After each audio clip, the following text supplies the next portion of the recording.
Yo, yo. What's up, everybody? Hello, hello, hello. What's going on? How's everybody? How's everybody? How's everybody? Four.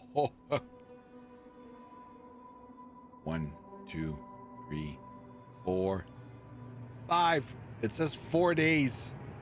4 days. What? It's not 4 days. 4 days and 17 hours. It's Sunday to Friday. Tuesday, Wednesday, Thursday. That's 5 days. Oh, well. The math. What's going on, everybody? Hello. How's everyone?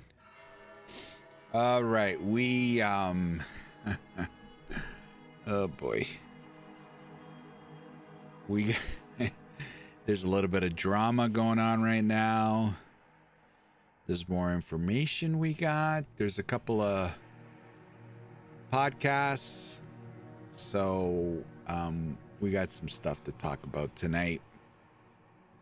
The weight is killing me. Yeah, I know, Dragon. I know, man. It's crazy. I've been kind of laying low. I've been laying low, trying not to, uncover more stuff. But what are you going to do, man? There's stuff flowing out of there. And I guess that leads us to the little drama that's happening right now. With some people getting early access and a little misunderstanding and some videos getting posted.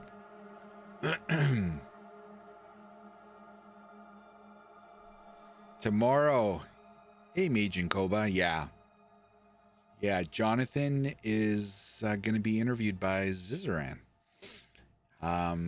I caught a little bit of Zizaran prepping for tomorrow, but I didn't watch too much. So yeah, that should be good. Zizaran will, I'm sure, will ask some good questions, and it's pretty difficult, I think, when you're, when so many interviews have been done, you kind of don't want to ask stuff that's already been asked, but. Zizaran knows where it's at, so he should be good.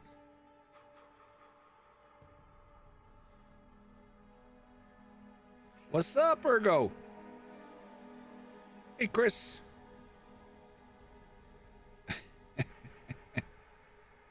What's going on, guys? What's going on?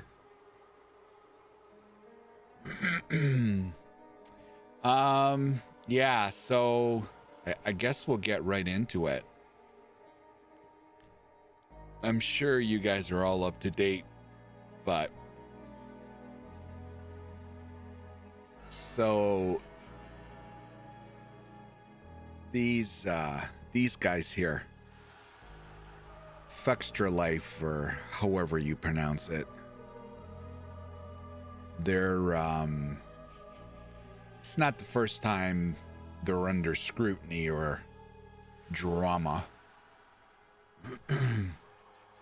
So these guys apparently, and I purposely didn't look at their tweet because I don't want to read their bullshit.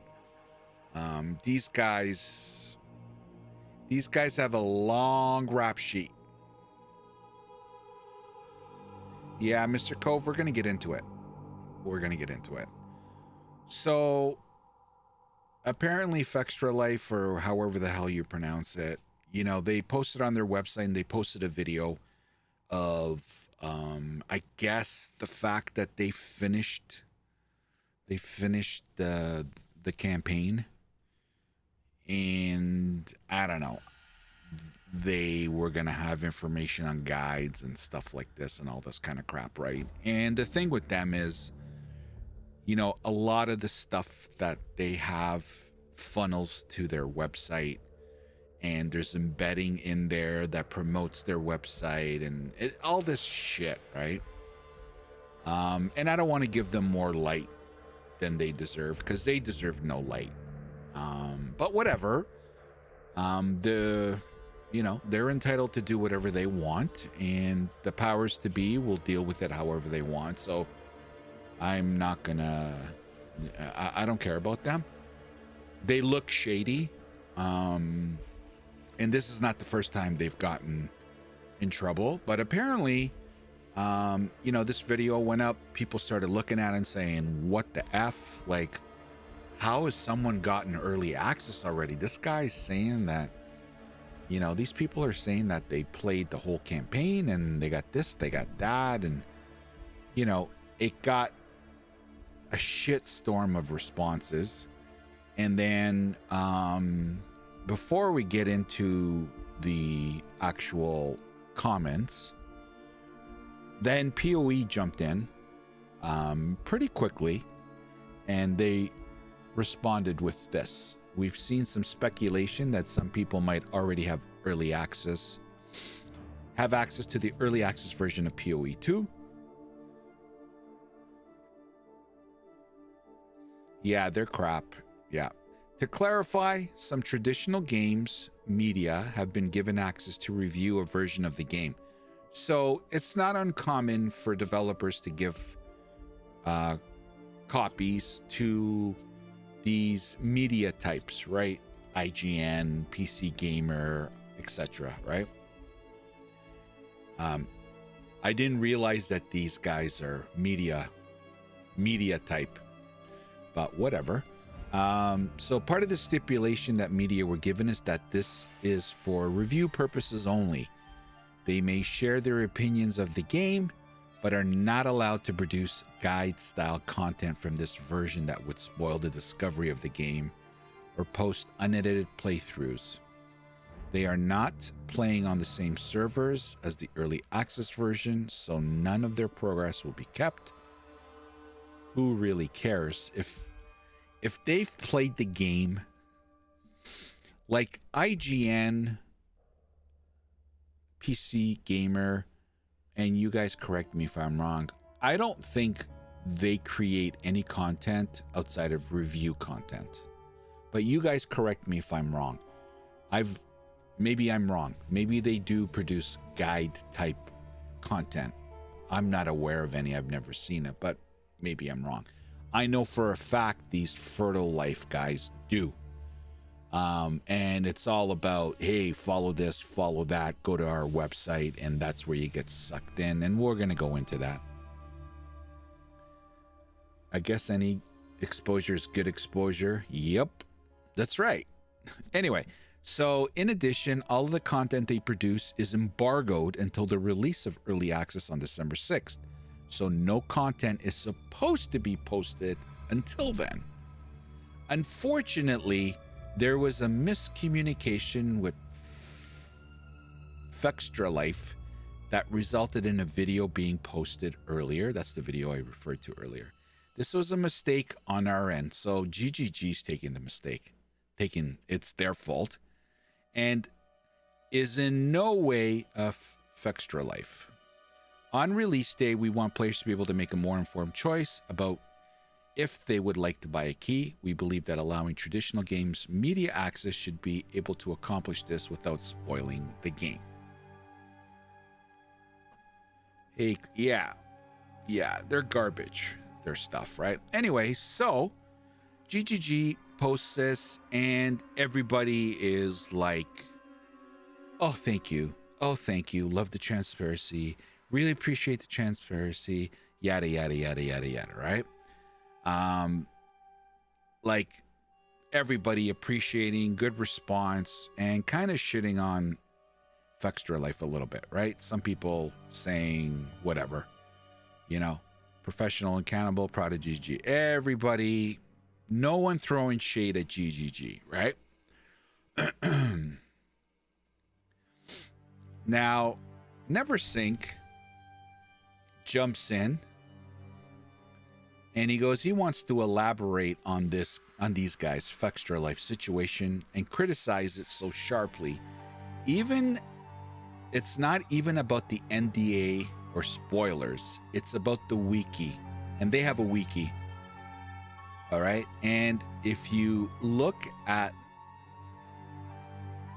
Neversinks, so this is the Path of Exile wiki, and this is the Fextra Life, or however the hell, and I'm purposely butchering their name because they don't, whatever.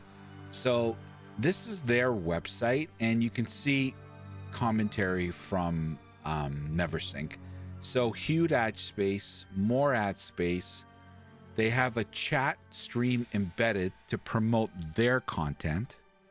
They have a paid VIP wiki access, and they have plenty of outdated data. And they have all 3 videos on this website that is all and only their content, right? So again, it's all about sucking you in and pumping their product. And it's also to pump their streamers, right? Like, it's to get you to go on the people that are streaming for them. It's all garbage. Yeah, thank you. Right? And so I gotta say, oh, so even Quinn, let's stick to Neversink. So then Neversink just went on and on and on, right? So he basically points out all the holes on their website. Then he says a wiki is a community tool. Theirs allows them to prep data mined content, prepare SEO, and prepare content to launch a vastly worse version of the wiki in hopes that the community will edit their wiki so that they will make ad VIP YouTube Twitch money. You understand? I'm a content creator myself. Filterblade has some ads and a Patreon to keep the servers running and pay all costs. As a content creator, you need to strike a healthy balance of income and content. Their wiki is a maximize income end of the stick extremely. Their wikis are also not really community managed. The community has limited access. As a POE player, I want to be able to Google unique and end up in a good wiki with up-to-date content. I don't trust them to provide this level of quality. This is especially true in POE, a game that received updates every couple of months. Since their Elden Ring wiki's outdated, a single-player game with rare updates, I just don't trust them to deliver good content in a live service game. Okay? So he just goes, he hits them, and I totally agree with everything Neversink says. And I understand, as a content creator myself, you have to, he's absolutely right. You have to strike a healthy balance between income and content. Like you see below here, this is something new that I'm just adding that I was planning on starting tomorrow, but I'm just testing it to see how it kind of goes. So there is a revenue and income side to content creation. That's the same thing with my videos. That's the same thing with every content creator. But you also have to provide truthful content, not misleading content. And if your community wants to support you, they'll support you. And that is income related. Some of it is not income related. Just being here helps content creators watching their videos, liking their videos, commenting on their videos. That doesn't cost you monetarily, but it helps the content creator greatly. Now, anyone that does content understands that it's a lot of work, it's a lot of man hours, and nobody works for free. So a lot of us hope to earn a decent living doing it, part-time, full-time, whatever, right? But again, and I tie this to, I tie it to game development too. I kind of take the GGG, Grinding Gear Games approach. Build it and they will come. And what do I mean by that? Grinding Gear Games doesn't charge you. It's a free-to-play game. And they're focused on making a good game, and the money will come. And it's the same, that's the approach I take with everything I do, specifically with my content. I'm going to do the best content that I can. And if stuff comes, stuff comes. If it doesn't, it doesn't. My focus is on the content, right? Where these guys take, we're not going to link them to other games, but they take the approach of the almighty dollars first. And, you know, at least that's what it looks like. So that's kind of where I'm upset. Look, I'm Sweden on this. These guys can do whatever they want. I think it's up to us as consumers that are consuming this information, this content. You have to be smart enough whether or not to go there and fall into their trap. As far as I'm concerned, that's what I think it is.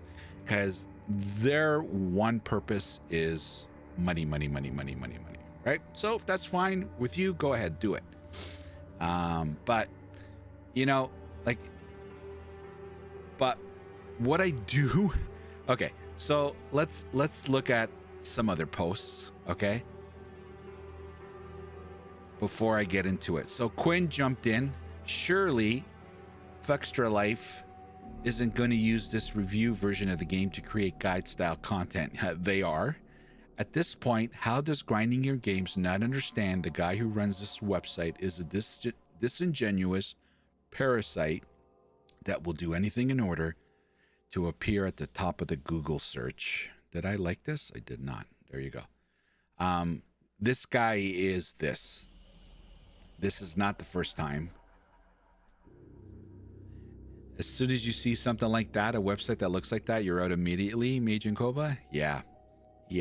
But I'll be honest with you, I would have never have been the wiser until the last time this happened. And the last time these people got exposed was because of the embedding on their website that was all this, you know, I'm not an IT guy, but apparently embedding that was bringing fake people and fake accounts to their Twitch stream, and it was, you know, it was inflating their Twitch numbers, all this kind of crap, right? So that's how I was introduced to them, was through that bullshit. So Quinn called them out for what it is, never sync, like everybody in the POE community, right? These guys are a blight on the gaming community. Darth DM went into explaining the NDA. Weird how every other media outlet got the embargo right except for them. Bingo. If what did on Twitch was accepted and allowed to proliferate, it would eventually destroy the gaming creator ecosystem. You have to sift through 5,000 bottled channels to find the legitimate one that's good based on merit, weird thing to support. Yeah. Here you go. Glad. Okay, this is a Destiny streamer. Was exposed. Fextra Life was exposed for embedding, view botting, and bullied off Twitch, rightfully. They most likely realized that 90% of search users don't use Twitch, don't care, don't know their practice, and just want a quick info. They disabled most replies on post and will continue to post. Yeah. And by the way, the video that they dropped today, you couldn't comment on it. So they blocked it because they knew what they were doing, in my humble opinion. When Fextra Life is traditional media, then traditional media is dead. Yeah, this is my original point. How are they considered in the same bracket as PC Gamer and IGN, like the media guys? I don't get it. Also, I don't understand wanting to boast a site, wiki, that's been plaguing POE with incompletely and bad info, undermining legitimate sites, when GGG themselves take pride in providing the opposite. So this is not a Pathx 2, yada, yada, yada. Okay. Anyway, it goes on and on and on. PSA, this site is garbage for ARPGs, and it's Lucky Luciano, a D4 streamer. Filled out, outdated, inaccurate, and straight up false information for every ARPG I've ever played. That's just the tip of the iceberg when it comes to the shady people running the site. You get the feel here, right? They still have over 1 million subs. Yep. And we're going to get to that, Chris. Just went to the Extra Life website to see what all the fuss is about and read a POE guide.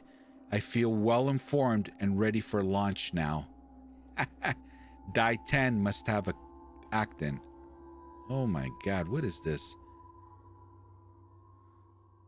Oh boy. Oh, it's in German because he must have read it in his native language, Rob. Okay. I don't understand why my entire Twitter feed is shitting on Extra Life. If anything, we need more dumb people like him who can't read their contracts and leak us the witch and sorceress as well. Ooh, ooh, ooh. Okay, Ventra. Sorry, I know I butchered his name. He's a big POE1 content creator. Sorry, buddy. Not only did GGG give Extra Life access, but they let them get away with breaking NDA and cover their asses. I would be lying if I said I wasn't pissed. Here's my advice for the future. You see something with Extra Life name on it? Do not click it. Filter all that garbage. Well said. Well said. I will never understand how Extra Life got a review copy. And, you know, King Conger, another ARPG content creator, he plays D4, he plays Path of Exile, he plays a lot of Path of Exile. He's going to be playing Path of Exile too. He's a great content creator and looks like a nice guy. I don't know him. I've watched some of his content.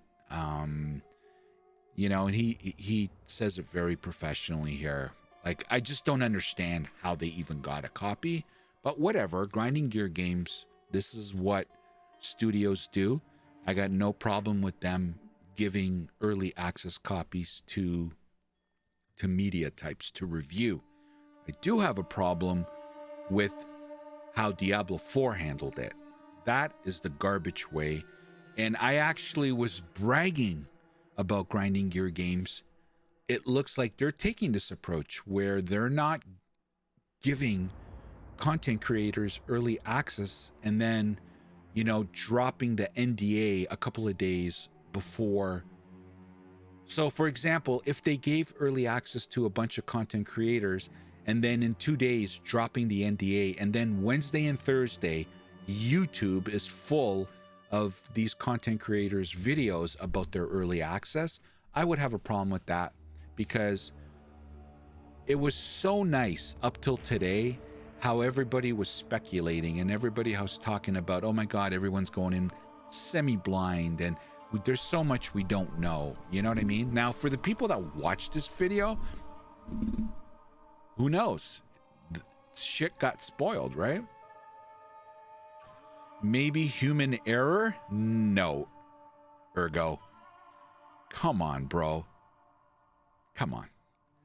Also, don't dislike or give bad comments. It actually helps the algorithm. Yeah, like, these guys know what they're doing. A thief is always a thief. A liar is always a liar. Like, if it looks like a duck, if it quacks like a duck, it's a fucking duck. I don't care what anyone tells me. It was probably a D4 dev, Rob. Actually, you know, it's funny you... No, I'm not going to go there. I'm not going to go there. Look, to Chris's point, Extra Life or Fucked Your Life, whatever they're called. I don't care what they're called, because they're a bunch of scammers, in my opinion. At least that's allegedly what the evidence looks like. Again, I always say in my videos, you want to know someone, a good indication of the future is how they act, how they acted in the past.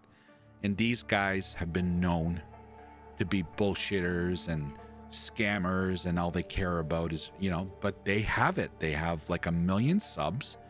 They have the influence, good, bad, or indifferent. The fact that Grinding Gear Games gave them an early access copy,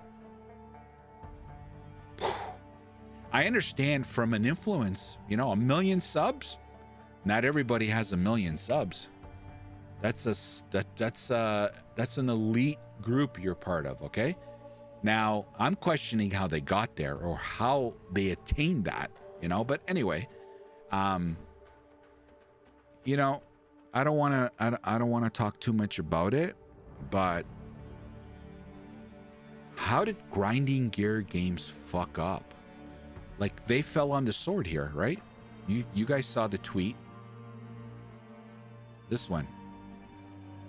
They actually defended, like, okay, maybe defend is too strong of a word. This was a mistake on our end. It is not them.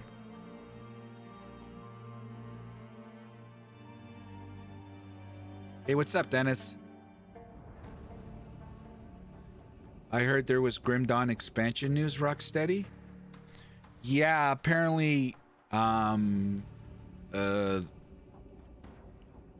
guy from Grim Dawn, the new expansion or whatever, it's going to be sometime in March.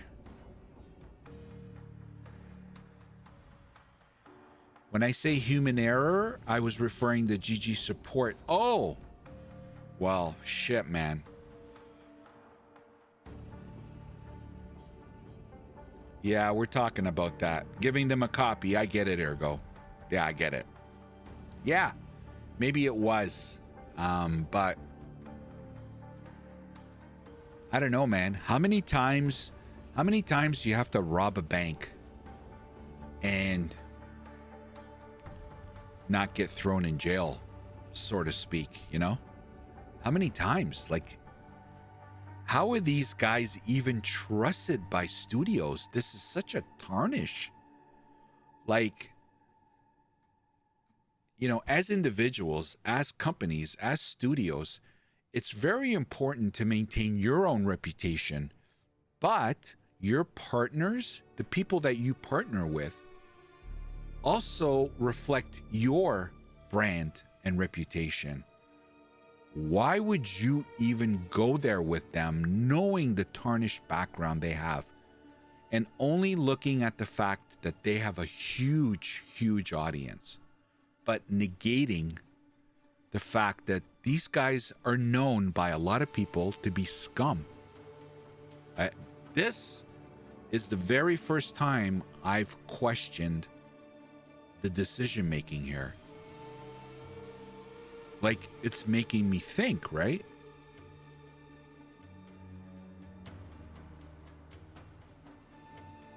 Gazzy made a good content. Gazzy, oh, did he really?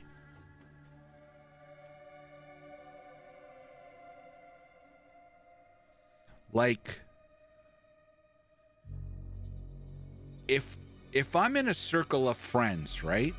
Let's say there's 10 of us, right? And we're all friends and we party every weekend and we have a blast. There's no animosity. There's no dickheads in the group. No matter what we do, everybody's having fun. Nobody's at each other's throats. Like, everything. We go to the, you know, hockey game, football game. We go to a bar. We're having fun, man. Oh, beautiful, beautiful. Like, everybody's cool. Everybody gets along. Everybody has fun. And then one week, I say to the group, hey, guys, I got this friend of mine, Fuckstra Life. He's really cool, man. Do you mind? You know, he's gonna come with us next weekend, yeah. And he comes, and he's a piece of shit, and he's constantly. And by the way, this actually happened, but I wasn't the one that introduced this guy. He knew all of us. He just slowly injected himself into our group.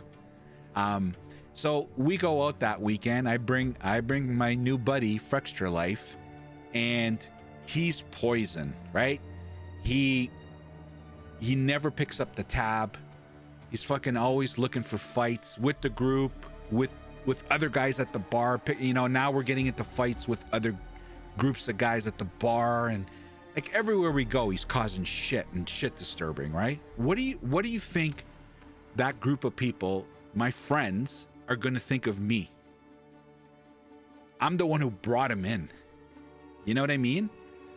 So that's all that to say, who you do business with impacts your reputation, as far as I'm concerned. That's my opinion.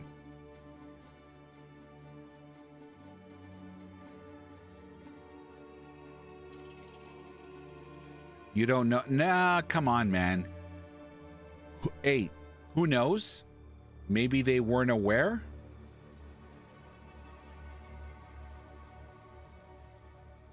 Knowing the devs, they don't even know because they always trying to make an amazing game, not trying to damage control like other games. Cough. And who know? Maybe, yeah, there's a possibility that they had no idea. Okay, we were gonna watch that, but you know what? If you guys are saying Ghazi made a really, let's see, here we go. This is way too fast. No, let's go. Nope, videos. Here we go. Let's listen. Ghazi has. You don't know what happened. Ghazi has his head on. Do a short straight, summarize, so. unpacking of what just went down last night. It's 21 minutes. Fexter for Life tweets. There was a Reddit post as well. And in the tweet, they're saying Path of Exile 2 gameplay impressions, early access review. Is it the best ARPG of all times? Yes, it is, by the way. In this video, I want to talk about my hands-on impressions with the game, and then the link to a YouTube video, which has since been privatized or taken down. Yeah, they took it down. Thank you. I forgot to mention that. So I made a tweet about this. I saw a bunch of other content creators make tweets as well. I think I saw Empyrean as well. So I made a tweet about this. Stormweaver, Draconic? I was under the impression that early access reviews were not given away or given out. However, I think that it's important to point out that early access reviews to game journalists and news outlets is a very common thing, and it's not a bad thing. So this was kind of to be expected. Yeah, I like I said earlier, there's nothing wrong with developers giving copies to media types to review it. It's all about the marketing, right? You got to pump up your game. I totally get it. Obviously, there's got to be embargoes and NDAs on it. Look, you can't talk about it until we release the game. But this is to educate you on the game and talk about it once we lift the embargo. Totally, 200% fine with that. But, they chose Fextra Life, which I think most of us gamers can arguably say is not a good take whatsoever. No. And for those of you who are not aware of why that is, it's simply Fextra for Life is considered to be basically the worst villain of all time in the content creator industry, ruining honesty and sponsorships and many other things along their path of destruction. Essentially, they have a wiki page, and they also delve in the content creation world when it comes to guide creation and build guide creation. But most importantly, they have been embedding their stream on a consistent basis, no cap, nothing, just embedding their stream on all of their pages on their website to boost their Twitch viewership, which has obviously made them a ton of money, but it has hurt the content creation world as entirely. Embedding is actually something that has been very active in many directories on Twitch, including Path of Exile 1. For example, I know that there's been a lot of comments about me because I have actually had an embed on Craft of Exile's website. It looks like this, who I've helped create not helped create, but I helped manage and update with what it is today. You actually see a promotion of my stream here, not autoplaying. And when I'm not live, you'll see one of my crafting videos actually here. Big shout out to Craft of Exile, by the way. So a lot of people have been on me about this. Now, what's funny is that before I did my embed there with Craft of Exile, there was plenty of POE creators who embedded their streams on their websites, and this is something that is not brought up to light when you discuss this topic. Sadly, I'm very vocal about these things, and I happen to be taking all of the hate for this, and I literally took all the fire when this went down. And what's funny is like people had their streams embedded on either their own websites or they had it on their own guide website. And this was very common. We also had the method creators, the organization method had streams embedded as well. And this was happening in POE way before I even started mine. And basically, when this blew up, and this was actually, I got blown up from it because Fexter for Life had an even bigger situation happening with it. So it kind of spilled over. But I kind of glad that it happened because none of us liked it. And what happened was that I was very vocal. I told them, I talked to Sis about it. I talked to a couple of other creators that were also having their embeds on their websites. And I said, if you guys stop doing your embeds, I will take mine down gladly. But if other people are going to sit there with their embeds up, I'm not going to take mine down. I was very vocal about that because one of the main reasons I accepted to do the whole embed in the first place, which was a cap, by the way. There was a limit to it because I didn't want to have that blow up. It was supposed to be a promotional thing. Still bad. I'm not excusing it. But what I'm saying is I would not have taken mine down if it wasn't for everyone else in the POE category also taking theirs down, because it was so crazy to me. Another point to make on that topic is the amount of traffic generated. It was absolutely insane. For example, people said that it would have been fine if I did it on my own website. Now, you got to keep in mind that I have actual employees hired to help me with guide creations, with written guides, because I can't manage them all myself, because I manage so many guides these days with my company. So if I had them all on my own website, people don't actually know how many millions of people are watching those just over the first week of a launch. I would probably have 20, 30,000 viewers on my stream if I embedded on that. That's not okay. It never was. It never will be okay. It's disgusting. So anyways, moving on. So I took mine down as a response to everyone else taking theirs down. And I think POE Director has been very good when it comes to this topic ever since. Later, Twitch actually made it harder to do this, or impossible, right? And my understanding is that Fex are just doing it for other stream services. I don't know about that. That's just what I've been told. Anyway, so that's your TLDR on why Fextra for Life has been considered one of the worst villains out there in the content creation space. Yeah, they don't give a shit. And then fast forward to the situation we're in right now. They made this tweet. There was a Reddit post. There's a video. It was up for, I believe Empyrean told me it was up for 3 hours. In those 3 hours, the last number I saw was 60,000, but someone told me that they had the video up and it said 77,000 people had watched the video in those 3 hours. Wow. Now, I'm going to show you my YouTube channel real quick, just to give you an idea of this. I'm going to go to videos, and I'm going to show you this one that was posted 17 hours ago. Clearly, this video this channel has 41,000 views, yeah? It says 41,000 views. In reality, it has 43,000. And the longer a video has been out, the closer the real number is to the number that people see in public. Yeah, the number that you guys see is not the actual number. 9,000 views. No, sorry, I'll take that back. It had 18 or 19,000 views after 6 hours or something, I think it was.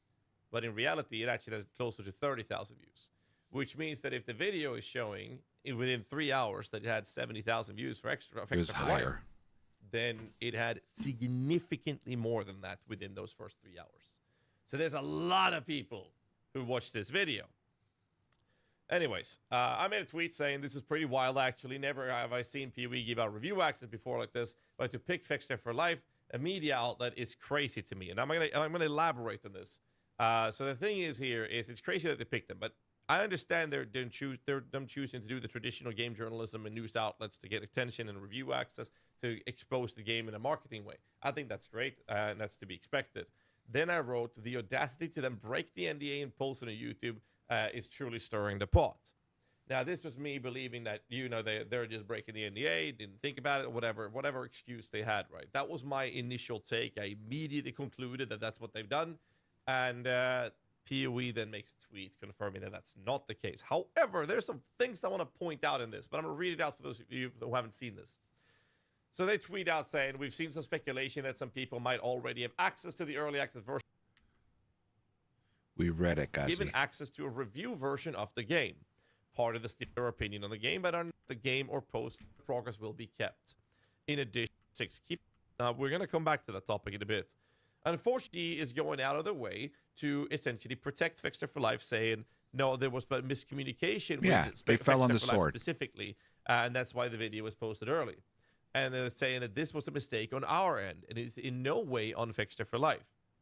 And then they went on to write, on release day, we want players to be able to make access to the gaming industry, especially in the ARPG world, because of the misinformation and the really poor managed wiki part and guide parts that Fextra for Life has been known for. Now, I'm not saying all of their stuff is bad, because I don't want to play at devil's advocate here and pretend or oh, I don't want to be like a bigot and pretend that they only do bad things. They have plenty of good stuff on their site as well, and most of us content creators don't want to mention that. But I will say that to have all cards on the table, they do have some pretty decent stuff as well. I would even say that some stuff is good. The reason we don't talk about that is because they are the greatest villain of all time in content creator world, so we don't want to give them any credit. But I want to put all the cards on the table for you guys. When it comes to the ARPG side of things, it's been a horrific shit show from start to finish. That's the quality content they've delivered, and everyone who is an ARPG veteran knows this. And we talk about it, and we're vocal about it. The most important problem here, and I'm going to talk about this very, very specifically. First off, we're going to tackle the topic of the fact that POE said that there was a miscommunication. Now, I have playtested POE2 a couple of times in the past. Last one was 5 months ago. And what happened here is that the embargoes is not specific per individual creator. There is a mass communication to everyone. They also, at every single event I've been to, after Cry 13,361, just subscribed and included the message, big up my guy Gassy. Thanks so much, Aftercry. I appreciate you. So every single event I've been to where we have played, they have been very careful in both email format, in the introduction of the actual event, in the middle of the event, after the events. We have been informed repeatedly of when the embargo is lifting. Why have this been something different when in every other situation GGG has ever done, they've been very adamant and clear about communicating the embargo for everyone as a whole? They have not have any specific, oh, that one's going to have embargo there, that one's going to have the embargo there. The only situation that they have had different embargoes was on the last playthrough test that I did in LA. And here's what they did. They went out of stage. All right, Jonathan went out of stage and was very, very clear in the communication. And he said, the embargo is this date. However, we will be reviewing that footage. Everyone, they review all of the footage, by the way, all of it. And they said the embargo for the witch summoner will be at a later date. So any footage that we were allowed to post was not allowed to be posted if it included a witch on the first embargo date. Then they gave us a second date for where the witch embargo was. That's why on the last place that I was in, a bunch of us POE creators, we got together and we pooled our our gameplay recordings. I focused entirely on the witch. So most of the witch content you see out there is actually from my playtesting, because they played other classes to give us footage so we all could use each other's footage to make content to our audiences. So we went together and did that. So all of the footage I posted for the playtest that is not from a witch, I didn't even play those because I was entirely focused, and my job was to fix the witch playtest for everyone that we pooled with. That was my job. So we just, teamwork makes the dream work. Exactly. I want to focus on the fact. Now, I've never been invited. I've never tested any of Grinding Gear games. Never, but my impression of them was they were very solid and like dot the I's, cross the T's kind of company, and very communicative and like overkill with communication. So my impression was always exactly how Ghazi explained it, because he's actually lived it. He's been to many tests, has been invited to many tests. So he's gotten the emails from them. This is the embargo date. Please don't do this. Please don't do that. He's been there live and you just heard him in one event. They literally at every opportunity reinforced the embargo. So I always had that impression of Grinding Gear games, although I never experienced this. So this is what, and I guess this is where Ghazi's going to go. We'll find out. But how do they misstep when they're not a company that missteps? You know what I mean?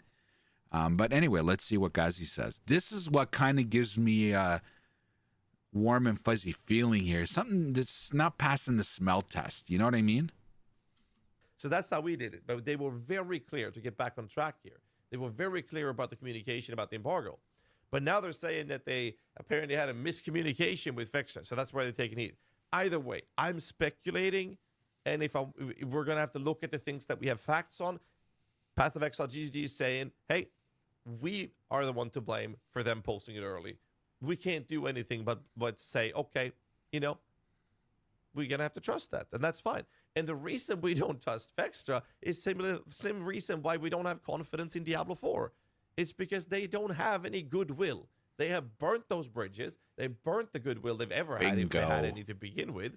Oof. So they're not to be trusted from the community, ever. That's the starting point of when we look at whatever they say.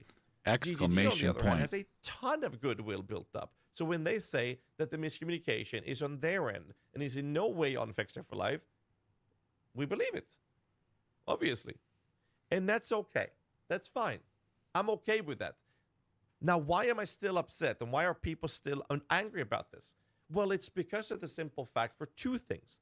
One thing most creators are mad about, and that is because they are basically portrayed as the greatest villain of all time in content creation. It's insane. Why give that outlet this opportunity and space in the industry? It's beyond me. The other part is more in-depth, and I want to talk about that very specifically.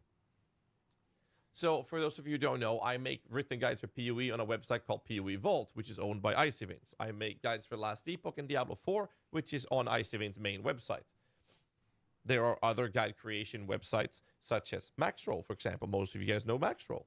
Most of you guys know Mobalytics. They actually started hiring a bunch of creators. I saw, what was it, Diaz Lily and I think Noogie. There was a bunch of other people. I might be wrong on the name, but I'm pretty sure there's a bunch of others on Mobalytics that started hiring for POE. And they've had Creparian for the longest of time as well, prepped as well. I believe they're doing something with the Bazaar as well. But in the RPG world, they are already making guides for Diablo 4. And there are plenty of other types of creators that have been hired and other websites that make guide-related content. Now, some, if not all of these websites are doing news-related posts and are considered a game journalist news outlet in some degree as well. Which means that, you know, they are already operating in that industry. And here's the thing. I have people in my company and I have people in my moderator team that are working with Icy Veins to help out with guide questions, guide moderations, and whatnot. Not just for me, actually, for other people on Icy Veins as well. So I actually have quite a few things from my company that is working integrated with Icy Veins these days. That's how my company is structured now, and that's not something that is like super public information or anything. But that's very important to point out because that also brought me in a position where I have been part of and or on the sideline. But in many cases, I've directly been involved with the communication to the actual gaming companies such as Diablo 4, Last Epoch, or most importantly, this is in this behind case, the curtain Path of stuff. Exile. So I've been part of those discussions with the communication directly to GGG. And one of the things I know that Icy Veins have done, just like many other websites, is basically ask for support. Hey, what about an API? Do we have some sort of client we can get access to where we can't play, but we can data mine to, not for the sake of guides, but for wikis and creating tools? And that's very important to point out. So the way this works is that if there can be an NDA data mine client, which has happened in other games, by the way, it's very common, where websites get access to do so without being able to actually play the game. And what that means is that they will then have the information for wiki updates and tool creation so that those websites can create the necessary tools to create guides and create wikis on their website to be accurate information based on the current state of the game. This is a very common thing. And that is nothing that's going to be, oh, the game's already explored. It's basically pre-preparing so that those individuals or those websites can create websites. I mean, I'm going to give you a quick example of that. I'm going to take Diablo 4 because we had a recent updates to a tool here. So, for example, here's a tool. This is a tool that's been created. This is from data mining. This tool is created with data mining for a skill tree. This tool is also created based on data mining. This is a Paragon board. And shit like this would be required to make high quality guides. Prime and included the message. Thank you, Did Ben. someone say POE2? So that's the kind of data mining that that allows to create these higher quality tools. You see these, Maxroll has a bunch of it, Mobalytics has a bunch of it. Like, this is a thing that happens. And guys, for those of you that don't know, and forgive me, I'm probably going to butcher it, but an API is basically where company A, company B So company A is the company with the information that's required that gets into these wikis. For we'll use this example. So company B says, "Hey, I don't want to manually fucking input all this shit. Can I get a direct connect to your data, which is going to be on the wiki, and therefore through an API, it's basically a direct connection to the source."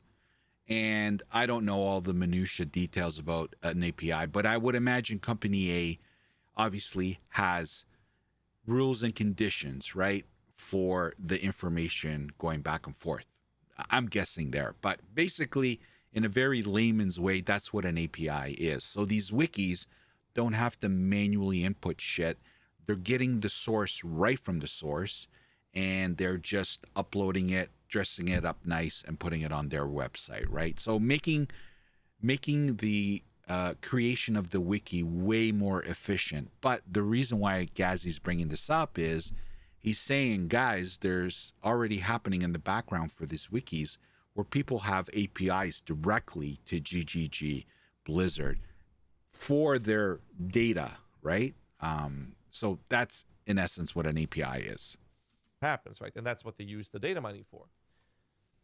Anyways, so in these discussions, it's basically been a hard no. No, we're not going to be able to get this. It's not something they're going to give away. Fine, that's okay. Then we fast forward to this situation again, and they say, okay, but we're going to give news outlets access to the game. Fine, I'm okay with that. News outlets do not make guides. News outlets do not make wikis. What does Affection for Life do? News outlets, written guide content, written build guide content, and an entire fucking wiki. What does that then mean? It means that they are able to data mine the living fuck out of the client that they've been given access to create these tools way before anyone else can do.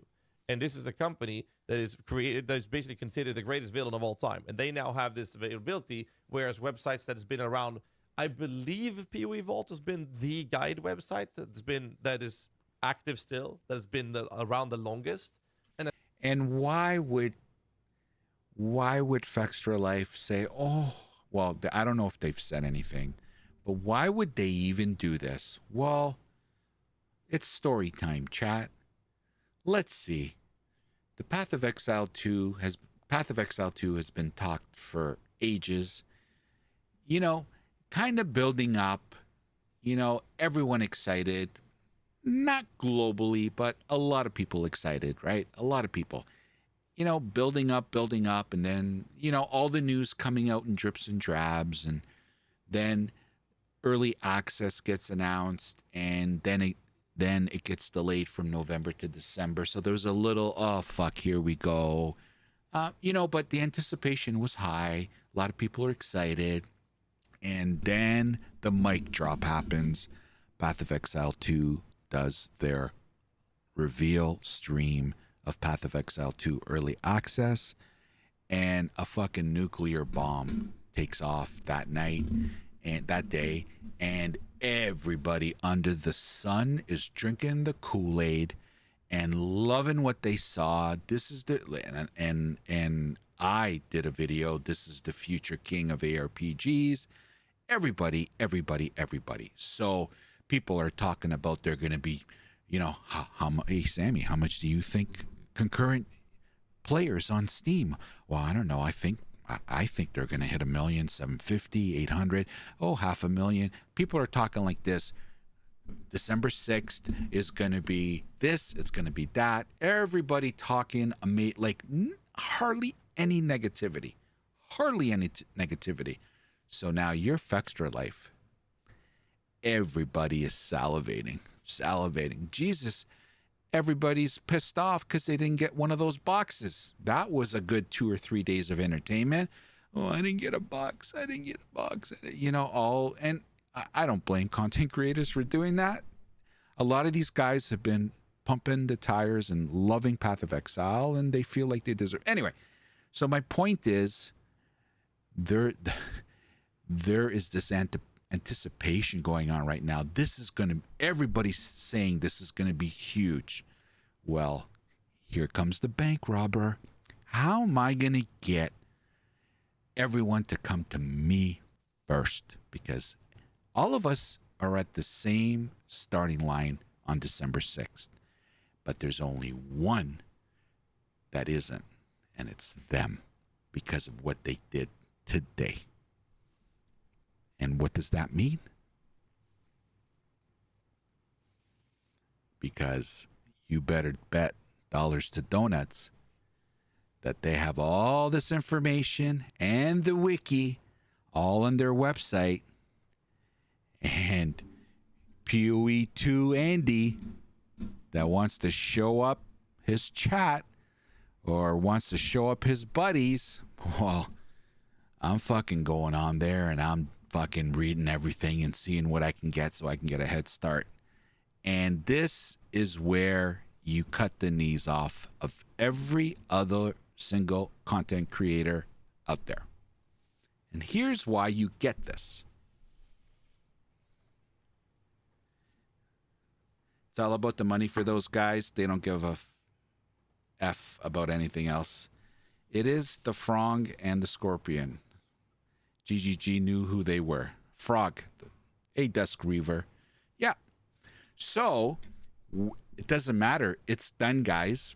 It's done. This has changed the landscape for December 6th moving forward. There's nothing, at least, I don't know. I can't think of anything. They are going to reap so much from this, and that's why they did it.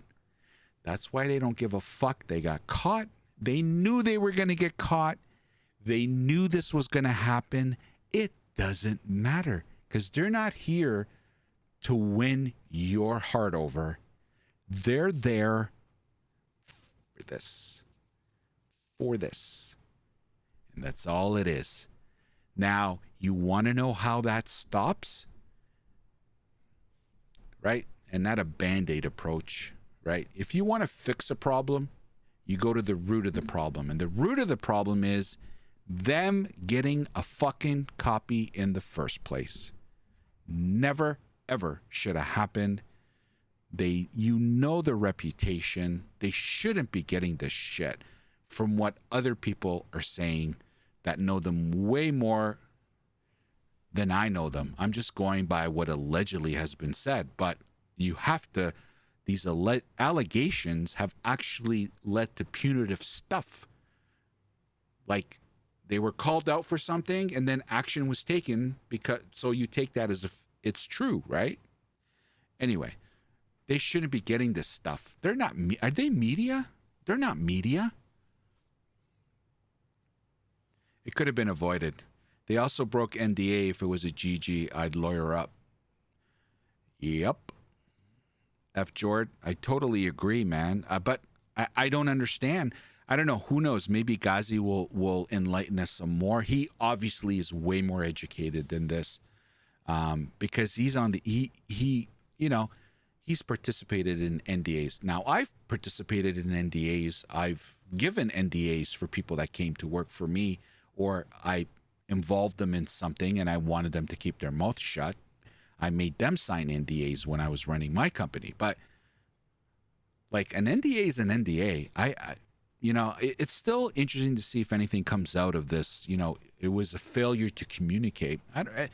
Look, you got to take Grinding Gear Games at face value. They're not known to be shady. Like, I believe what they say, but I don't know. Something is just not right here.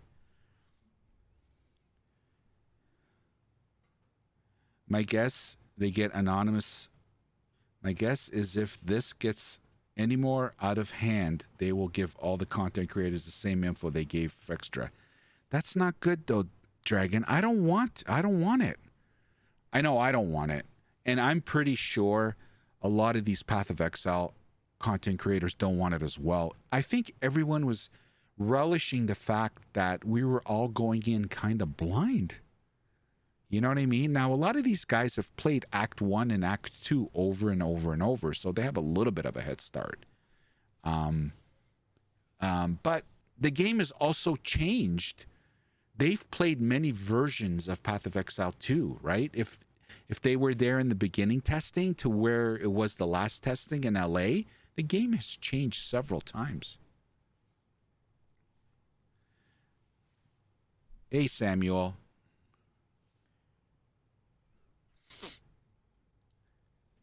Hey, Brian. If Extra Life is trash, all they want to do is post local. Yeah. Hey, Marks and them.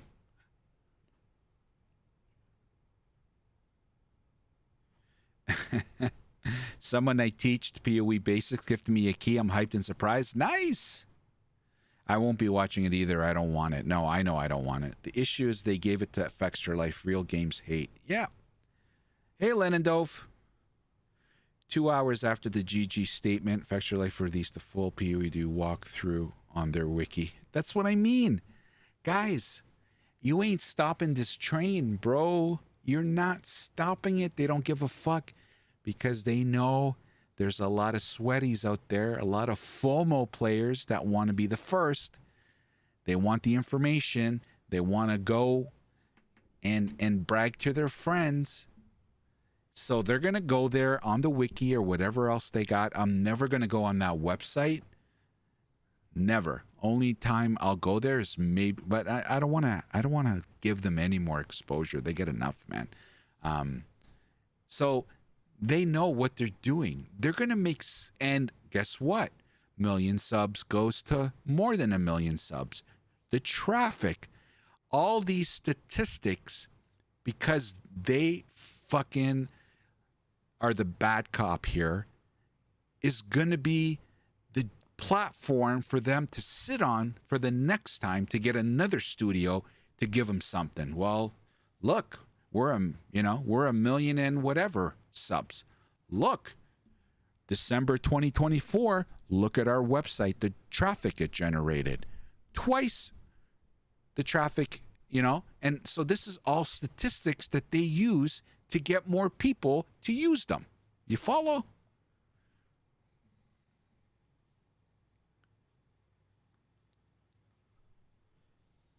Dude, I'm the only one that's really, really hoping for a smooth launch. How terrible would it be to have problems? That's a server thing, Lennon Dove. That's another issue. We're talking about this. Look, guys, at the end of the day, I don't really give a shit. I don't give a shit that Grinding Gear Games gave early access copy to someone. My only disgust about this is who they gave it to.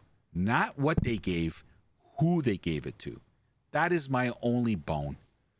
And at the end of the day, Grinding Gear Games is a company. They can do whatever they want. And who am I to tell them what to do? But I'll be lying if I wasn't disappointed that they chose to give it to a company like that or to individuals like that. That's all. I don't care they have the information. I don't care that they played the campaign. I don't care that they're doing guides. They're doing this because I'm not looking at it. And this isn't going to take 1 ounce of satisfaction on December 6th. I'm going to have the time of my life on Friday. It is going to be one of the most enjoyable moments, and I've had a lot of them in my gaming career. Hopefully, content-wise, I'm going to have you guys here with me, and you guys are going to be grinding the game as well, but I'm hoping at least you put me up on the second monitor or up on a window somewhere, and we're chatting, and you guys are, this does not take away from that. This doesn't ruin it for me because I won't allow it to ruin it for me. But what I'm pissed off about is, and this is more of like my peers, my fellow content creators.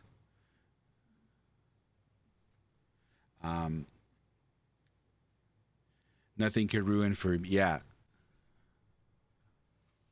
You got to travel, Samuel. You got to play on Sunday. It'll be there Sunday. This is where I'm upset. So, number one, I'm upset at who they chose to give it to. And probably above this is the fact, and Ghazi, the guy that we have on stream, DM, Zizaran, Steel Mage, Try, Hog, all, Captain Lance, Imperium. You can go on and all these guys, Pastreon, you know, I shouldn't have started naming them because there's so many good, amazing content creators. Ben, you know, all of them, right? Most of them, this is how they put food on the table, these guys. Now, I'm lucky, depends how you look at it. I would consider myself lucky if I was doing this full time, but you'll understand where I'm saying. I'm lucky I have a full-time job that puts food on the table. Okay? This is something that it's a hobby for me, and if it gets to that, then I will be ecstatic. If it's not, I'll always do it because I love it.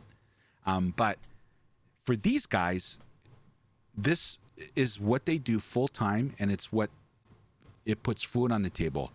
And you got a guy, you got a company, whatever the F they are, that is potentially taking food off the table because they have an advantage starting December 6th.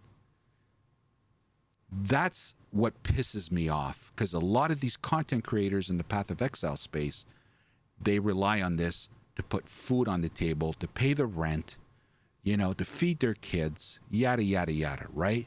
And it's not right that these MFers get this and abuse it and are going to financially benefit and also screw potential content creators out of content. This is what pisses me off too.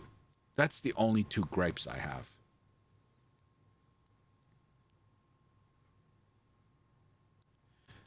Well, Len and Dove, I would I would definitely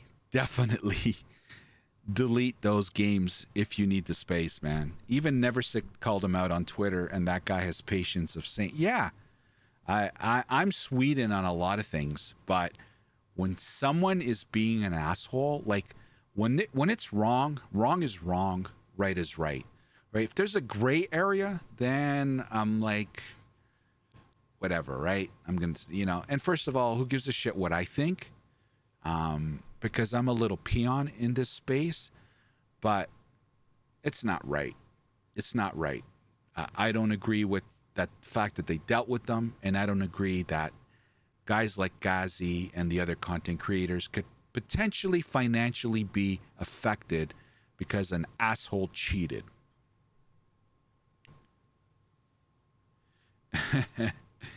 Yidis Maximus, hello.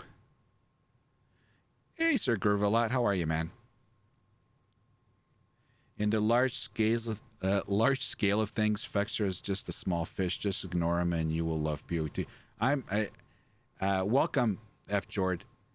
They're not impacting my Path of Exile 2 at all.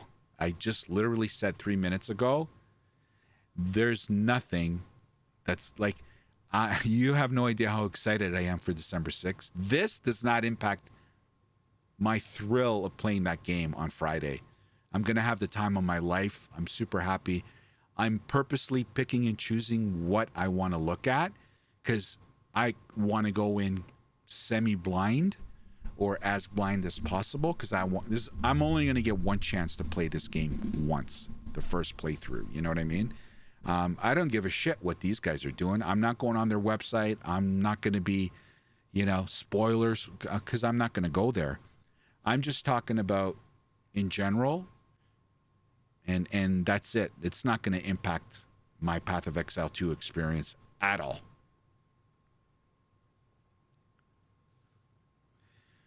We story-only players first time. More drama? Yeah, it's just Fextra life bullshit. Drake, how you doing, man? How you doing? Hey, Samuel. Ethics is simple. It's do the right without need to do. Ethic is right here in Brazil or US or in Japan. It's a good thing to do.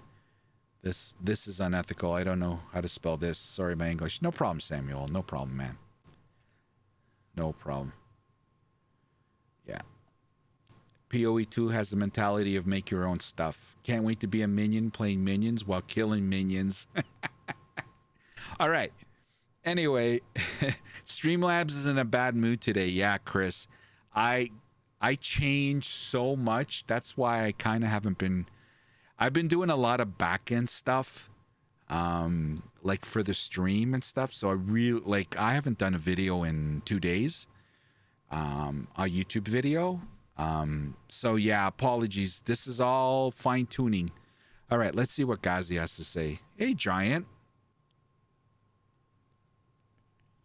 All the sounds to me like creators of butt hurt they didn't get picked, and he did. I don't think it's that. I'm sure some content creators would feel like that. Of course, natural. Everyone wants to get picked when it's like when you were in school, and there's two captains and they're picking from a group of people. You want to get picked, right? In the front end, not the back end. So yeah, I'm sure there is some people that got their buttholes in a knot, but I don't think that's the majority. And I explained why 4 minutes ago. This is more like these people rely on the income of their content, and this could potentially fuck it up. I think the second website is Maxroll, and then I see Mobile Lytics are new to it, right? And then I don't know about Wowhead. I'm not wrong, but I know POE Vault has been the oldest, if not among the lowest. And I know Maxroll came. Sir Groovalot, again, I literally just went through this all, and sorry for you guys that are coming in now, but you have to understand, Fextra Life is creating wikis and guides for Path of Exile 2. They're constantly updating their website for the purpose of generating traffic to their website. So they're getting a head start against everybody. Now, I don't give a shit about the head start. Fact is, they're going to monetarily be rewarded for this behavior because they're going to get traffic. Now, I personally don't give a fuck. Well, I don't like the fact that they're going to Thanks for the follow. That they're going to financially benefit from being assholes, but this is the world we live in, right? The good guy doesn't always win. You know what I mean? And to me personally, it's not going to impact me because I don't do this full time. Now, if I was doing it full time, I would be having a different chat right now with you guys, because now those MFers are taking food off my table, if you know what I mean. But, and this is why some are upset. It's a content game. Thank you for the follow, F. Jord.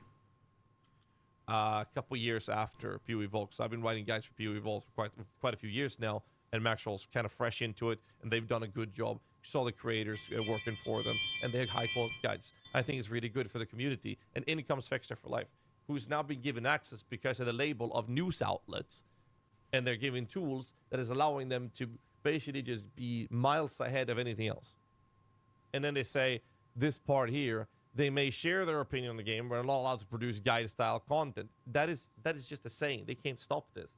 So what happened in Diablo 4, for example, we actually had not content creators, but guide writer websites had pre-access to before the game itself launched. Later, F. Jord. Have a good one, man. And, thanks again. Guess what? All of those websites, Icy Veins, Wowhead, D4, Mobile Leagues, all of it, data mine the living fuck out of that client, of course. And what did we do with that information? We created tools to make guides with. Oh, the embargo is released on the launch day. Guess what happens? The tools are already there. The creators for the rights guides on these websites were then able to immediately get high-quality guides out there. Now, these sites that have supported and helped build the guide parts or guide world of the POE, such as POE Vault Icy Veins, such as Maxroll. I don't know which other websites are actually commonly used, but I know POE Vault and Maxroll are very, very, very commonly used in the community. They are not going to be able to have any tools ready to make guides with, not unless they had access to the review to a data mine, which was supposed to be for news outlets, not for guide writer pages. Now, I feel like I'm ranting on and on. That is basically what's going on. I'm gonna wrap this up for the guys watching on YouTube. That is why people are upset, and I don't know what to say. But GG's saying that it's on them, but I mean that's fine. I can let this go because GG said that this was a miscommunication on their end. I'm fine with that. What I'm not fine with is how they're first off choosing Fixture for Life, and secondly, how they're giving any site that is not just known for news outlets, game journalism, but in fact is competing with guide creation guide creations, written build guides, as well as a wiki. That is so crazy to me. And I'm confident that any other site that makes written guide content in the form of builds or mechanics or whatever are upset about this decision. Of course. Because it's not giving us a fair playing field. Nope. And it's disgusting. Anyway, that's enough about this bullshit. I don't want to give him more. But, you know, we couldn't start without getting that out of the way, because that's everyone's talking about it. And I don't know, the idiot in me thinks hopefully this gets fleshed out properly, but we'll see. Anyway, it is what it is. Okay, so try interviewed Ziggy D. I've not seen any of this. We'll see how it goes. We'll probably Here we go. We're gonna crop Ziggy for a second, you guys. So he's gonna stall. Wholly cropped. Help! Help! Here we go. Here we go. Wait, why am I seeing your stream? You seeing my stream? Oh, I see. You've like fed the stream through so that I can see. Oh. Yes, because I am not a fancy stream. I don't know if there's a better way, because I'm using my camera for my stream. Oh yeah, I guess that's pretty normal. You're just using It is it. normal. Okay, I just wanted to make sure. All right. Yeah. You have a second camera I could start to use so people can like see my face instead of like my stream during these. Yeah. That You might bring be me better. up a little so I don't feel like I'm like. Yeah. Here you go. how many monitors Oh, and there's your PCs you body, have? there's your body. I have Oh, Yes, that's much better. I 2 have a monitors torso, and at least. 1 PC. I didn't realize. We may not have any proof I have legs, but that's okay. I have a torso. Hey, we all saw the legs on the. Hey, I reveal stand thing, alone. Right? That's Isn't this true, extra you life did. give We That's saw true. those codes? crossed They legs. 100% know they will have server lag and problems at start. A little bit down here. I don't Alright, know. Will you talk for me? I want to see if the green. Doesn't have anything to outline do is with clear. Testing. 1, 2, 3. Frextra life. Good. Chad, is the he too servers. loud? Wonderful. Too quiet? Turn down Ziggy a little. Looks like 3 to you 4 were talking monitors about to Jonathan me. Mark to touch knees during the podcast. I don't No, know I- doing it. Ooh, Oh that's shit! good. That's good. So- I wonder if People people have caught to it. I have an ultra wide that's in front of me, and I split it in 3. And then I have a second monitor that's right beside it. So my ultra wide's like this, my second monitor is like this. And each monitor is divided. So it's like the equivalent of more, but it's because I cut them up. So like right now, I'm only looking at my one monitor, and there's 3 panels here. So maybe that's why it looks like. Scrub frame by frame. Everyone's scrubbing for like Yeah, references ultra-wide. to fishing line strength and stuff in my videos, but no one's scrubbing to see if they touched knees. I'm disappointed in the Ooh. POE community. What can I say? All right, the extra juice, man. Thank you so much. And that is why we have you here today, Ziggy. Thank you so much for hopping on, dude. You just came back from a trip to GGGHQ. What are the vibes like there, man? How was the trip? Any extra insights for us here today about Path of Exile 2? Yeah, g'day mates. Thanks for having me on the show. Yeah, I love the trips I do to New Zealand. I've been doing those for 8 years or something now. Ever since I'd been streaming POE for, I think it was maybe 2 years. I think when we did that first trip or something. It's always so much fun. There's such like exciting people to talk to. Like they're so excited to show you what you're doing, what they're doing, what they're working on. They're like, come look at this. Ziggy's an I remember encyclopedia. the very first time I ever went around there, I was just like watching Chris at the time, just kind of like speed walk around the studio, being like to go see what some dev was working on, and then go over to the other side of the studio. It's like they have like things that they can message each other on the computers, but he's got to They like speed to walk zoom around over, the office. you know? Yeah. He's got to do it, and it's that same energy is carried through to today, and just even despite like the office growing in size massively, and now like Jonathan and Mark taking the leadership, they've just taken to the roles so well. I think they seem to be leading things very well. Like, I'm sure learning a lot about like the managing a team side of things, because that's newer for some of them. Yeah. But like Mark, for example, went from a dev role to what he does now, which is still a lot of dev, but also a lot more like managing a big team. I know, it's pretty funny. Like Chris Wilson, like in a lot of these videos, and like I haven't seen him. So it's a little interesting to me that he's not even a little bit involved with the marketing of it, right? Anyway, And they were more so than I've ever seen them, like Really? tired and and busy, more so than I've ever seen. They were definitely like the trailer. I think Jonathan mentioned in another recent interview that that trailer came in hotter than ever. Like, it's not unusual for the trailer to kind of be like done the day before and then like do another recut because like, you know, they notice something that was off. Chris is hired by Blizzard. Or, you Right. know, they make a change and then they're like, oh, we gotta redo shit. that because now we actually changed how that works. So it's like, oh, we changed the floss, reshoot everything. Yeah, the trailer. I gotta give a special shout out to the people who do the trailer editing because, oh my lord, That was a meaty one. Yeah, that was a huge. It was distraught when I realized probably should wrap this up. What did it look like the day before? Do you guys do like Do the like the not now? Next to them, like I think it's Yeah, it was, I think it turned out really good too. Like I think the Q&A looked really nice, and they're able to film like various like when Jonathan talks to the camera for the hey reveals and McRich. stuff, and Yeah, it was Chris really is a good. plant. Yeah, Sound and everything was great. We didn't have to hold mics. That was great. That's the nice part, you know, no mics blocking faces Yeah. or anything. The aesthetic was nice. The Nico! ascendancy art in the I'm still background, streaming. too. Yep. I really liked it looks good, and it was very cozy, and that really helped, like just added to the vibe of Good to us see just you, man. having a good time chatting, because that's what it definitely feels like in the moment, and that's why I can go 2.5 hours just talking to them like that without like realizing that the time has passed. Because I mean, when we're not doing that, that's like what a lot of the time I do on the I spend on the trip is kind of like doing that effectively, just in a more informal setting. Like I sit in Jonathan's office and he excitedly shows me the like very early draft of the trailer that's like super janky. And then Mark's kind of popping in and he's like adding some little things and he's like, we got to fix that. And then they start up having some conversation about something, and I'm just gonna like, I just give them a little poke about one particular aspect, and they're like, oh yeah, well they end up designing an ascendancy there. You That sort you of thing. teased us the day before saying, you know, oh man, everybody's gonna be wowed tomorrow. Essentially, when Yeah. you saw that first draft in Jonathan's office, what do you think there's one thing that really stuck out to you as just players are gonna love this?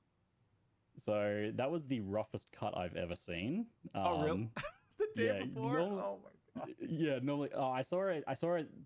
So I got there 2 days before. I saw 2 it days? 2 days Okay. before, and I got to see kind of the evolution of it over time as well, which was really cool. Oh. That was the roughest cut I ever seen, and in particular, something you don't realize is the big impact things like music have as well. So Of course. Yeah. they music and audio passes done last on content like that, and we were watching this whole thing with like boss fights with no music, and there's like weird awkward cuts, and a pack Okay. of monsters comes down the bottom. I don't care What, about the what was video. one thing that you thought was like, wow, players are really gonna be impressed by this when you saw the first cut? Like, I was cacking myself. It's me. After they set expectations about a month earlier, you know, the leak of, oh, it's only going to be 3 acts, right? I was starting to Yeah. temper a little bit, and I was thinking, okay, we're going to get the acts, I was so tempered. right? A little bit of endgame maps. I Yeah. think you said like, oh, a skeleton of maps, and then you get all that. That's crazy that they managed to do that. There's even a pinnacle boss that I'm asking everybody their thoughts on what the pinnacle boss is. I heard on the Q&A that you may have received a peek, so I'm not going to ask you. I don't want any spoilers. Oh no! Oh, did I? Did you? Maybe. You said you I saw like actually- a preview of maybe it's not the boss, but the area.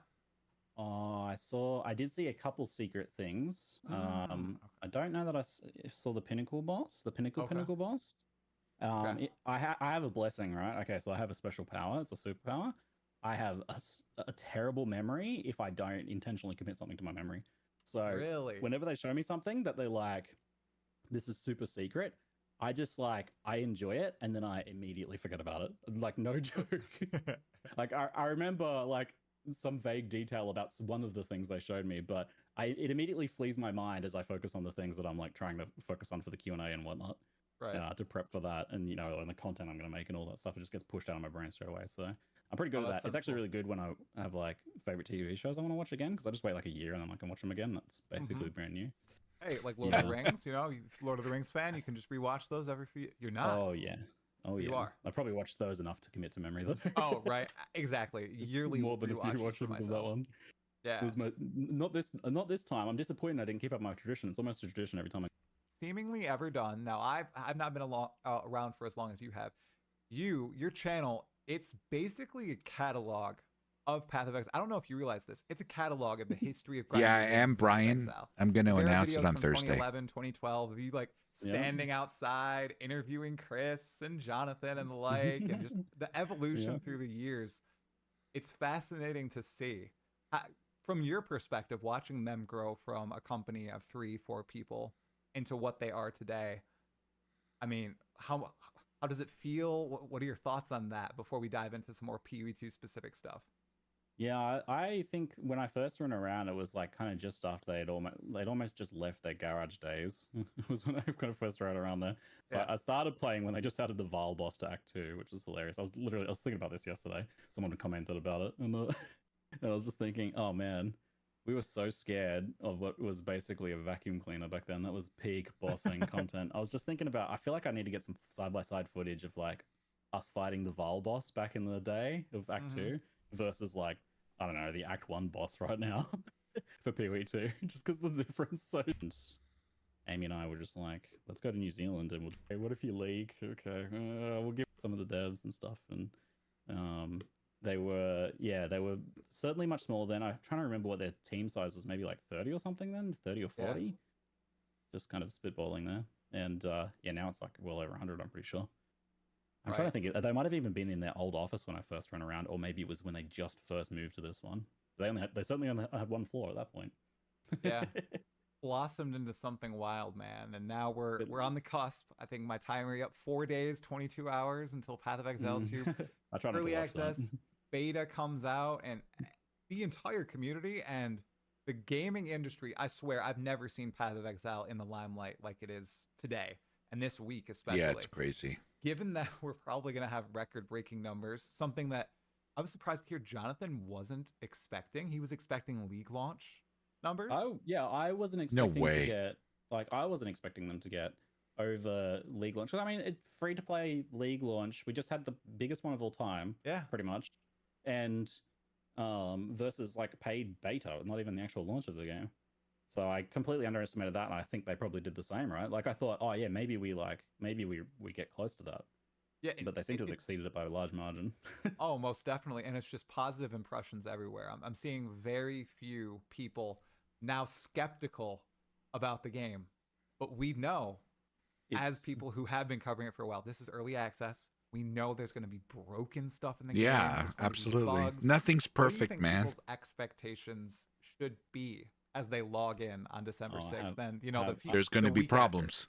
I prepared something for the day one experience. I believe it's this image here. It's like, just like looking for a background image. I was like, oh, that will be handy at some point, I bet. Very true. I would just say, okay, two things. I think they should release the passive tree early.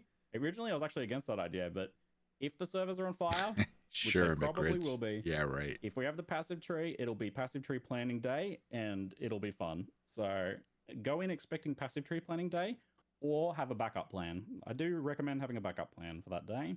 I don't know, start a Factorio factory or something like that. Shit, I don't have a backup plan. Background. Wait.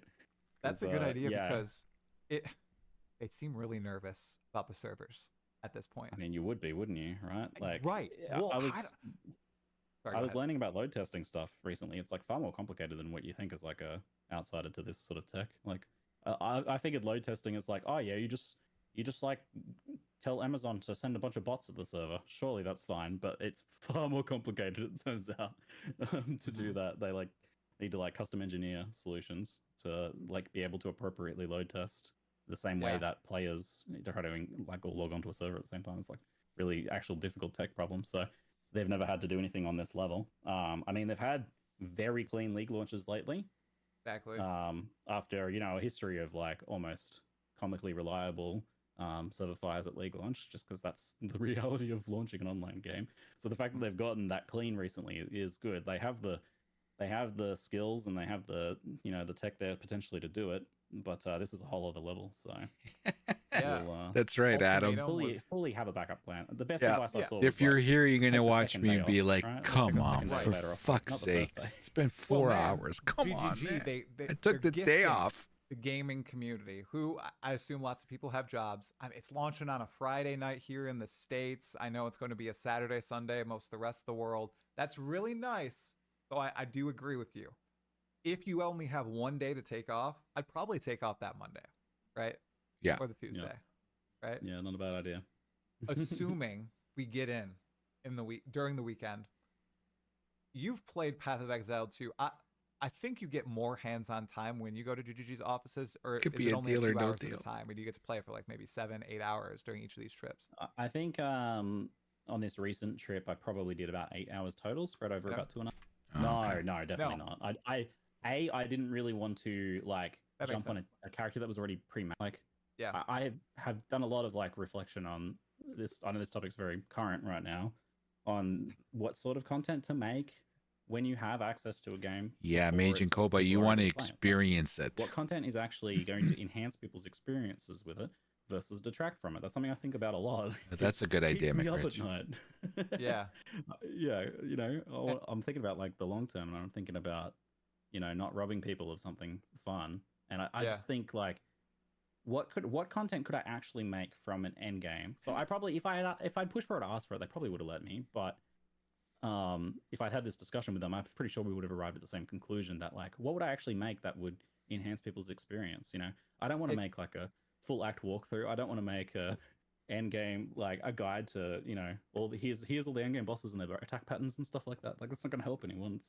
But No. what I have been doing is like stuff that I think will either get people more excited about the game, because I live for that, and that's like directly kind of paying GGG back for the years of game that they've given me, is by helping them sell their game a bit more, or be like identifying points where I think people will bounce off. So players might be like, new players especially to the genre or to the game might Yeah, I'm with you, McRich. get stuck somewhere or not understand something and then have less fun because of it, be a bit confused, not understand kind of the extra fun that they could be having, and then bounce off the game and not come back, because that's devastating. So that's why I did like a here's how the trials work guide, because that I think is like confusing. Like, rack my brain over that one a little bit, because like, I was like, is this a guide? Is this up one extra skill which I picked up the perma working for my build, or these skills aren't working for my build, I'm having this problem? They dropped it in while they were watching you. Yeah. It was almost like they were anticipating my thought processes, I think, which is they're pretty just, smart. Yeah, just this iterative process they've been having. Hold on. Time without ruining it for the experienced players. And there's a really clever solution here for these sorts of games, for action RPGs like this, and that's that it kind of naturally already happens that an experienced player wants to go faster, so they skip more things. They progress through the zones. They You know too, where they Adam. need to go, so they don't end up going down side areas. They don't end up going down dead ends. They know where the exit's going to be. They build up this experience. They kill less because they know they don't need to kill more. They know they start to do value assessments like, oh, it's not worth me going and picking up that, or it's not worth me killing these trash. I'm just going to skip them because, there's far juicier targets down the line. They have these things, right? Mhm. So you can lean on that natural player tendency where they're doing that, but they're inexperienced players. They're full clearing every zone. They're spending an hour in every zone, right? Yeah, I'm hoping Yeah, an McRich, hour, that's what they do. Yeah, you can do things with that, and you can even have like fallbacks for if something doesn't work. So they have, and they mentioned this I think in the reveal, where they added this system where there's rare and uncommon chests, magic and rare chests. Yep. These have more items in them. They are also more likely to give you things like currency and uncut skill gems and stuff. Those appear in dead ends. So that's a very simple one, right? Like the player who's struggling is exploring more because they need more XP. The next zone's too hard for them. Maybe they're farming an earlier zone, or maybe they're just spending a bit more time because they're feeling a bit nervous. Oh yeah. Or they just don't know where to go. And they run into these chests. They go down to that end, they get that. It's essentially a campaign-based thing. Like that's where that needs to be, and that's where they will be focused. But similar concepts and stuff can be applied in a broader sense. And I think maybe you might have touched on it there. If that sort of things was occurring, then it would be done on the the Grand Atlas kind of level potentially. Right, little Like- secrets and everything to find on the Yeah. Atlas. Yeah, you want to or uncover something, like- everything. You can I kind of was think- extrapolate that concept of exploring to exploring Exactly, that yeah. Atlas. Yeah. And if they can put enough variations in there, it really will feel infinite.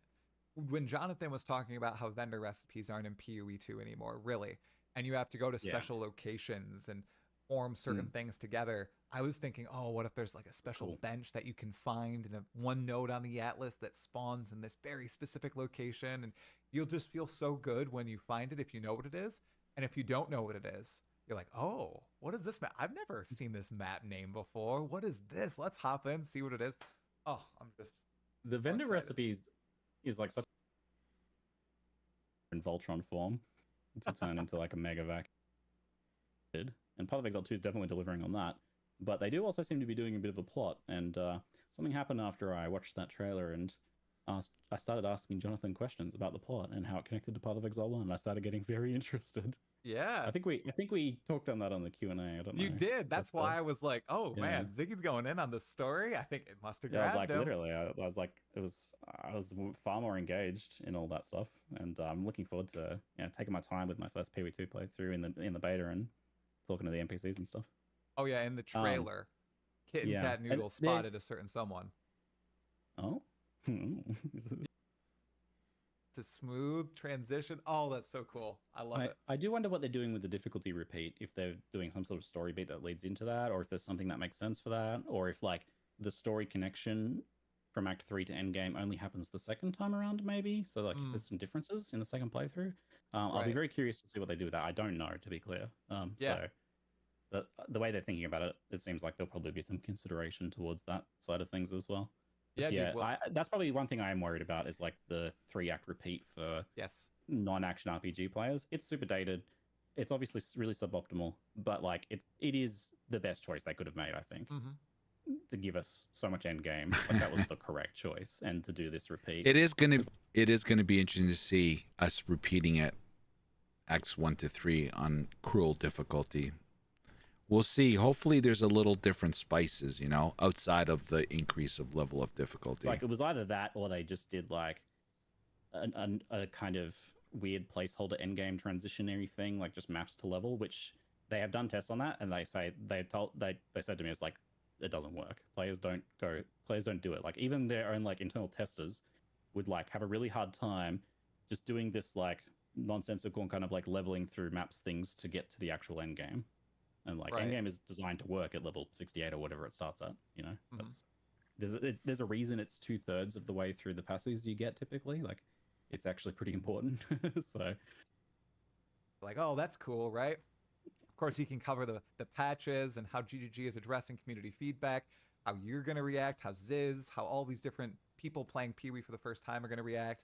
I have all these ideas floating around, but the moment I step in and start playing, I feel like it's all almost going to like wash Fall away, apart, or I'm yeah. going to like have these new ideas. Yep. I can lay as many plans as I want, but I won't actually know. Like this hype train that I've been running has been going really damn well. You're the 12th person I've sat down with. 12 out of 12 have been W's. Like, they've all been really nice chats. We're continuing that going into the beta. I'm hoping the momentum stays. I really do. Because Or we all kind of have an idea, most of us, not all of us, have an idea, okay, this is what I want to play, but what are you going to do if you get that banger unique that drops? And it's another build. It's another skill that favors that unique. And it's not what you were planning on running. Let's say, you're planning on running a cold build, and now this one's a fire build, whatever, you know what I mean?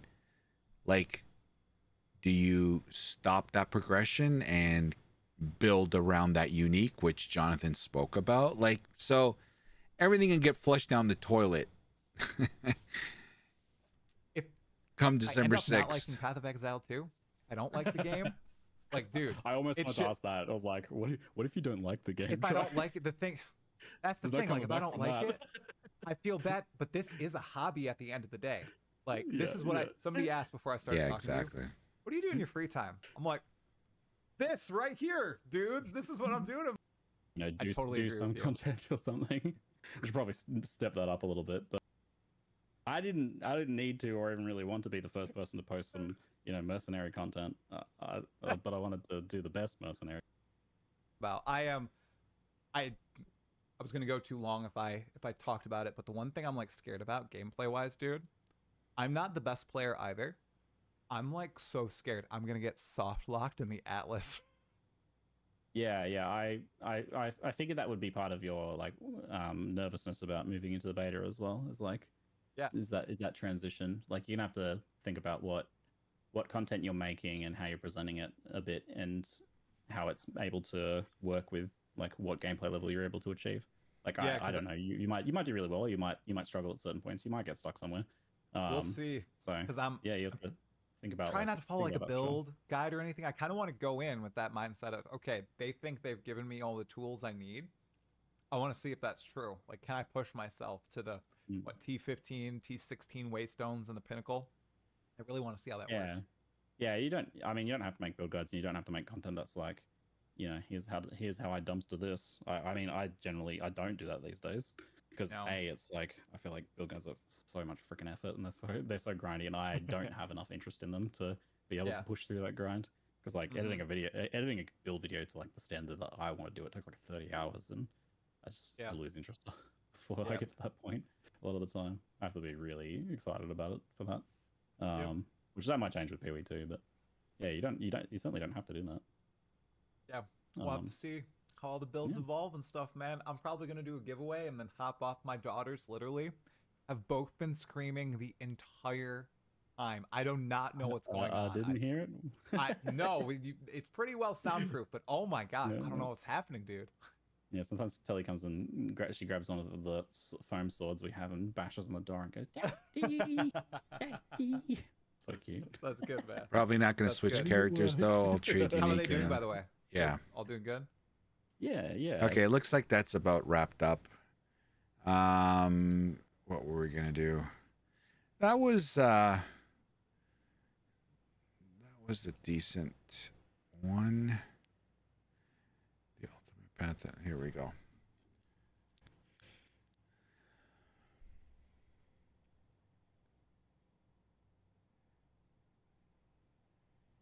Route 2's got one. What is this? Not enough clout for Ziggy. Hey. What do you mean I don't have enough clout for Ziggy?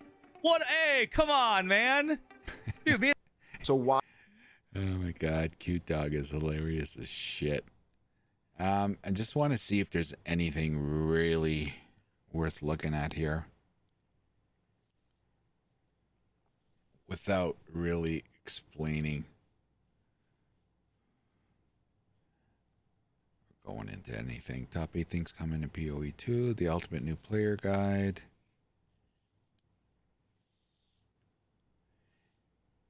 My backup plan is doing one drawing and going after 20 minutes to bed and sobbing. I don't know what I'm going to do. That's going to be... So for me, it's 2 p.m. Eastern Standard Time. So I've already made the decision not to take the full day off. So I can get some shit done, and then I'll probably start everything up at noon. And that, you know, that'll give us a couple hours going into it. But then again, I might even just cut it to 1. I don't know. We'll see, depending how the day goes. And then it's just going to be 2 p.m. Eastern Standard Time. And I think we're going to know fairly quickly if it's going to be a boom or bust right off the bat. And then that's where it's gonna get dicey. Like, that's it. Once you're in queue, you know, if we're in queue, then we're in queue. If we're getting disconnected and like, yeah, who knows, right? I don't even want to think about it. Let's fingers crossed.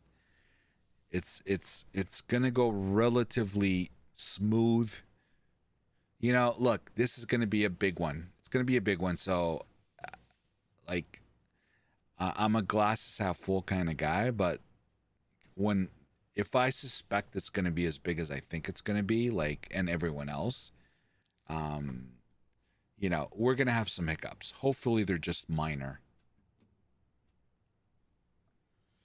How long before Star Q is open? I don't know. Why are you not making any videos lately, Sammy? There's a couple of reasons, McRich, and I'm glad you asked, because it's kind of something that I just, there's a lot. Look at this. 1 hour, 1 hour, 1 hour, 2 hours, 1 hour, 2, 3, 3. I don't want to make content just for the sake of making it. And not gonna lie, I've been busy with a lot of background stuff to getting everything set up for Friday, for the stream. Like a lot of like administrative back-end shit.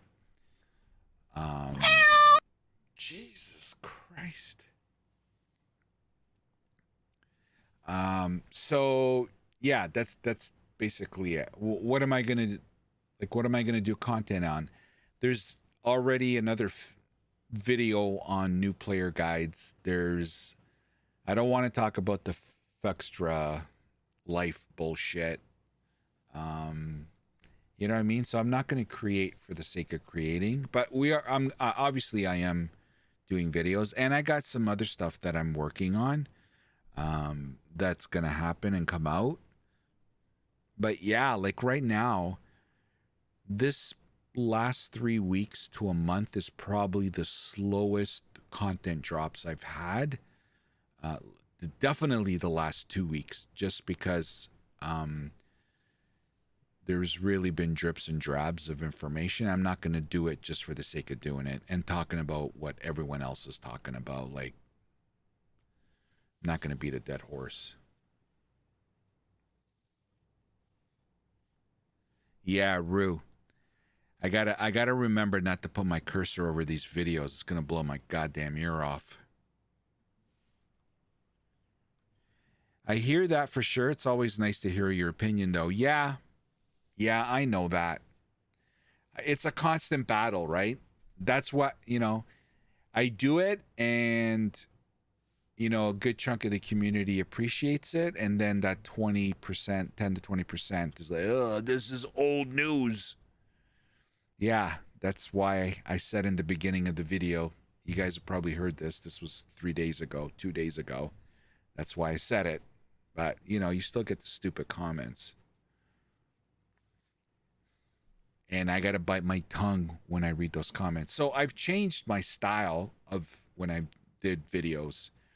I used to, because I wanted to be interactive, so I would comment on the videos. Now I don't. I post a video and I really don't look at it till the next day. I used to be there like, oh my God, oh crap. I got another 500 views. I got another 100 views. I got another, you know, like, oh, how much do I got now? Like early on. Now, today, I'm at the point where I post a video and I don't look at it for 24 hours. I don't look at the comments. I don't look how it's doing. I don't look at any of that. Never read comments. First rule. No, you got to, right? Because people are asking me questions, you know, and it's a small percentage that are dickheads, right? Like, I could have a field day in the comments section with these guys. You know, they haven't watched the whole video. Like, they just make the stupidest comments, right? They clearly didn't watch the whole video, because it was addressed, whatever they're, you know, most of the time. And then you just get, you know, trolls and trolls I expect. I don't have a problem with that.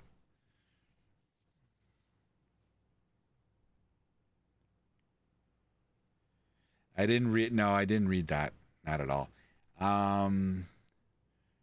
Warrior guys, there's really outside of like really what's dominating is the Fextra life bullshit. I'm a troll, but I respect you. Yeah. Well, there's good trolls and there's bad trolls. I guess the worst. So things I hate is when I don't have a problem you calling me out. You're entitled to an opinion. But if you call me a liar or a shill or I'm drinking the Kool-Aid, that's bullshit because I don't drink no Kool-Aid. If I love the game, I'm going to love the game and talk about it and be happy about it. If I hate the game, I'm going to talk about it. Probably the worst was in Diablo 4 when I first started up my channel.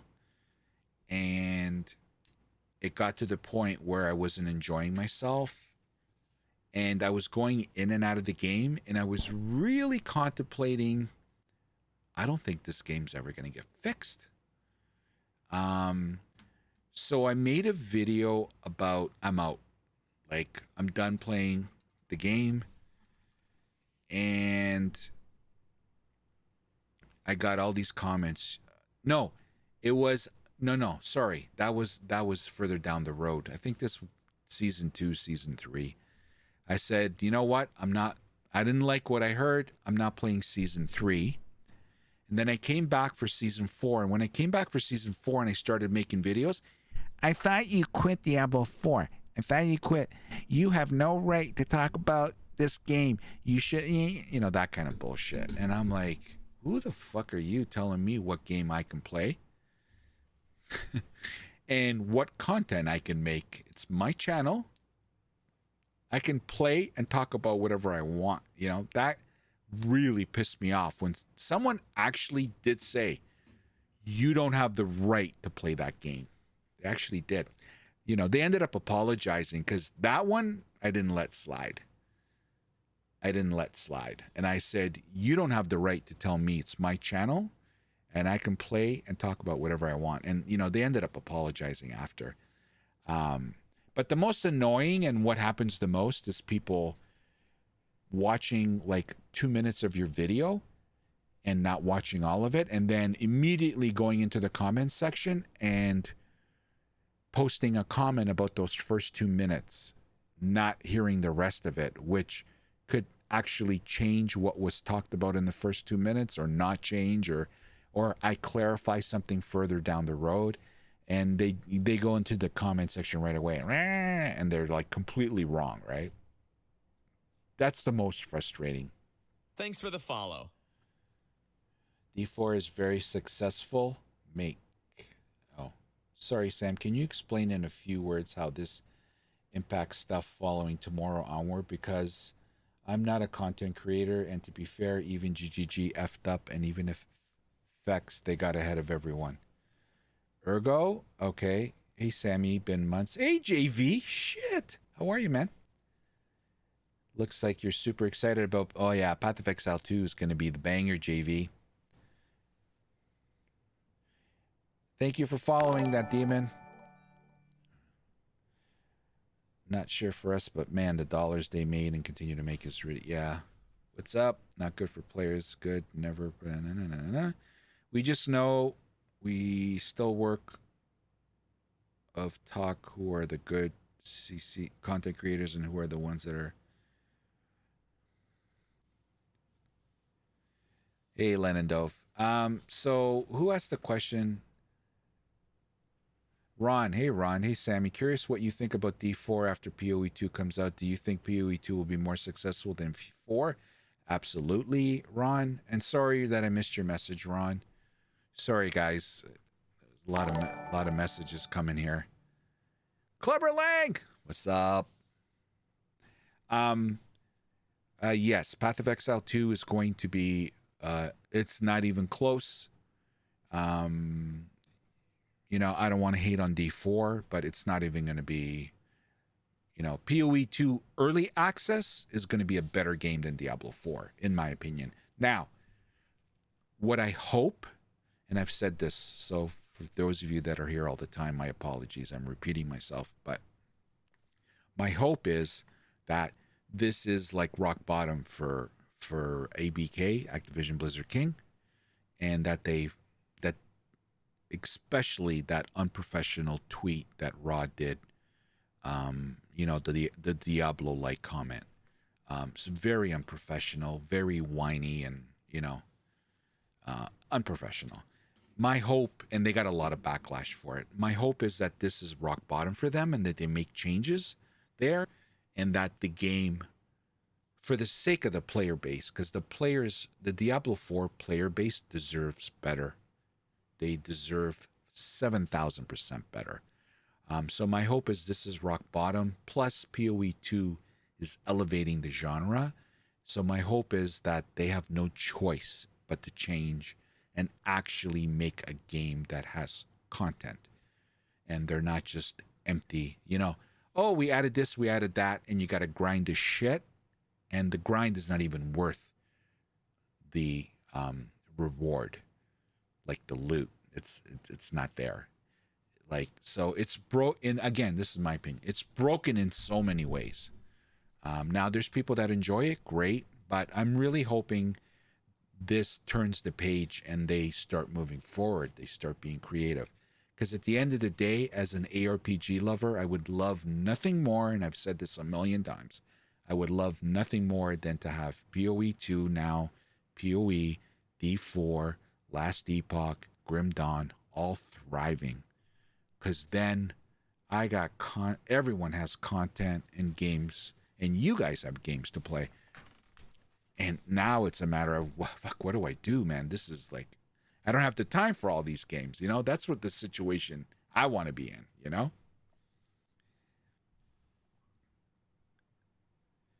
LE gets a good end. Yeah, guys, I'm telling you right now, man, don't sleep on Last Epoch.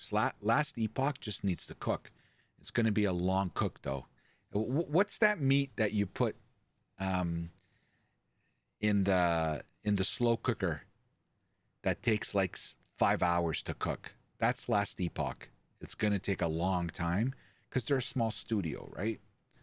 They're a small studio, so but that game is going to be a banger. That game is going to be a banger. It's going to take, I think, 12, 24 months. And then, because it's got such a solid foundation. When will you be starting your POE2 stream? I've never played POE, but kind of might try this one out. I'm going to be starting my stream on Friday, a couple of hours before actual release. So it's 2 p.m. Eastern Standard Time, my time. So I'll probably be on 1 o'clock or 12 o'clock. So an hour to 2 hours before. And I'm literally streaming the whole weekend with 3-4 hours of sleep time every night. I don't know. We'll see. Maybe I'll go through a whole night. I've already, you know, the family's already gotten the warning.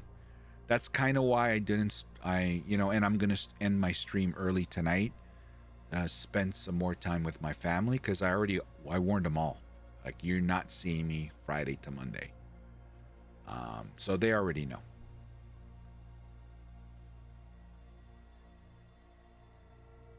Nap time? A subathon? No. No, I contemplating, you know, reaching out to, I don't know, maybe my brother. Hey, you know, I'm thinking about doing a subathon, not shutting the stream down, but I am having a POE2 sub goal giveaway.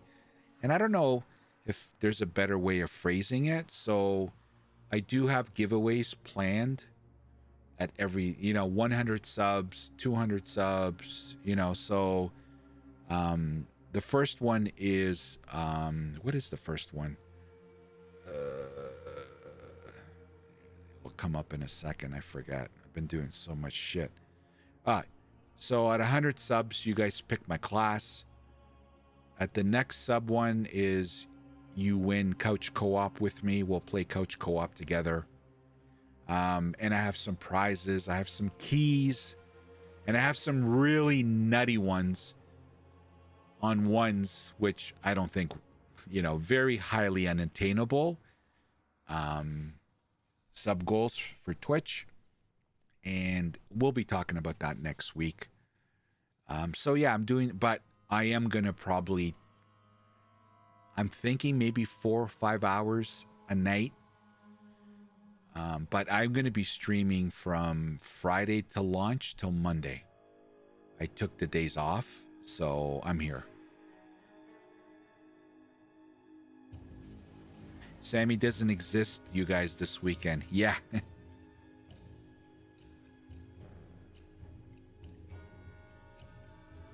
It's funny you bring that up, McRich, because my wife and I were having coffee today, and she's like, "What are you gonna? How are you eating?" And I looked at her. I'm like, maybe that's her indirectly telling me, "Don't think I'm gonna bring food to you," kind of thing, I said, "Well, my plan is I'm probably gonna just stock up on shit, put it in the fridge, like water. I don't know, maybe make some sandwiches."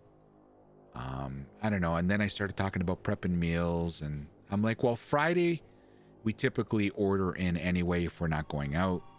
I go, so Friday, anyway, so I kind of started, I'm like, shit, she got me thinking, damn it. Like, she's like, what are you going to do when you have to go to the washroom and pee? Like, how does it work? I'm like, I get up, I put up, be right back, and I'll go to the washroom. But she's like, are you gonna, I forgot to mention this. She goes, are you gonna have like she said it sarcastically. Are you gonna, what do you mean? Are you gonna put a bucket beside you to pee? I'm like, seriously, bro? We'll order a few pizzas one day, yeah. Get some ramen and kettle, yeah. Well, I already have an espresso machine that,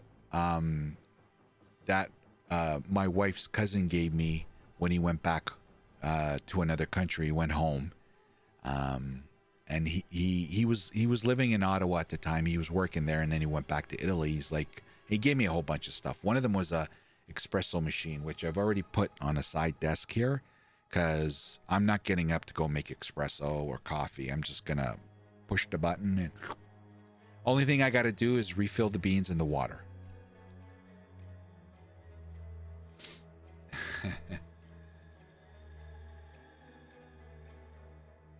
No, you tell her you're just gonna go while playing. You don't see the you don't see the new pipes. LOL. I didn't. What's that say? Another thing is to prep some food, like people that go to the gym for those days. Yeah, ergo. That's what I'm gonna do, right? I thought, you know what? Maybe I'll make like a little, like, in Tupperware, right? Stuff that I don't mind eating cold. I don't mind eating pasta cold. So maybe I'll make myself a little pasta. It's easy to make. I can store it. It's cold, and I don't care. I'll grab it out of the fridge and I'll eat it. I don't care. It's cold pasta. Same thing with chicken. Same thing. I love veal. I'm a big veal cutlet guy. So I don't know. We'll see. Anyway, like, it's literally, when you think about it, Friday night is kind of already taken care of, because I'll probably order something for everybody, including me. And then I'm just talking Saturday, Sunday, and Monday. Like, so who's going to be fucking hungry, man? I'm going to be hungry to play.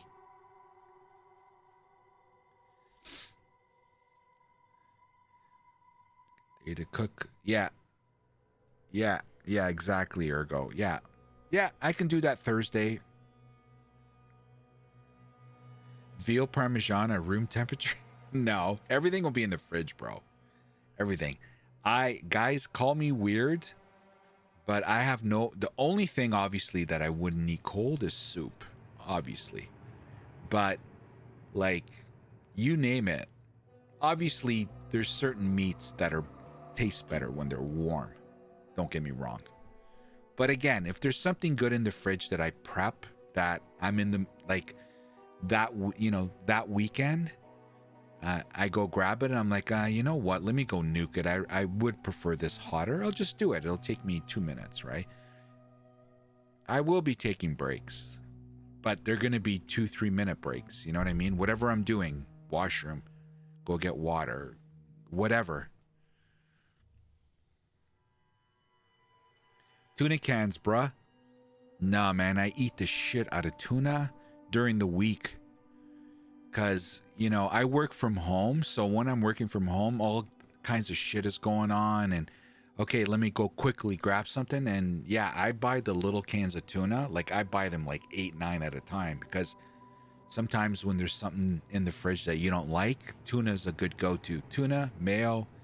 Okay, I like putting onions and tomatoes and stuff. But when I don't have time, it's just tuna, mayo, slap it on a bread, and I'm back down doing work or whatever. You know what I mean? Smoked salmon. Ooh, that's good. I won't have time for that. Cans of spaghetti. What? I don't eat spaghetti out of cans, man. I'm Italian. Sorry. I don't even eat sauce out of cans, bro. Oh, sorry. One. Like we make our own sauce. Little pickles in there. Yeah. Ooh, I love pickles. I love pickles. Yeah, there's tons of options. So I'm probably going to go to my favorite bakery. I'll get fresh buns. I'll get fresh cold cuts. That's good. That's good for lunch. I'll make 2 or 3 sandwiches, pop them in the fridge. So when it's like 12, 1, 2 o'clock in the afternoon, I'll go grab one. I can wolf that down. Boom, I'm good till dinner. You know what I mean?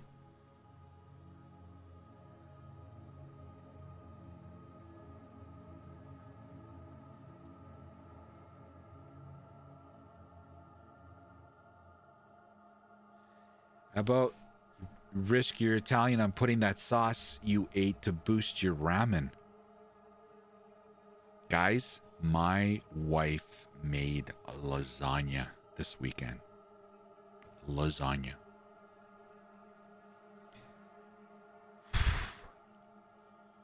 Man, was it good.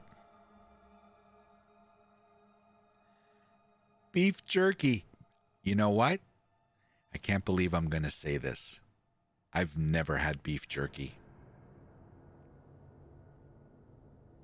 I've never had beef jerky. But that's a good suggestion, Clubber Lang. Lasagna is made for leftovers. Yeah. Yeah, it's all gone. My daughter's boyfriend was here, and he is a human garbage disposal. That guy can eat.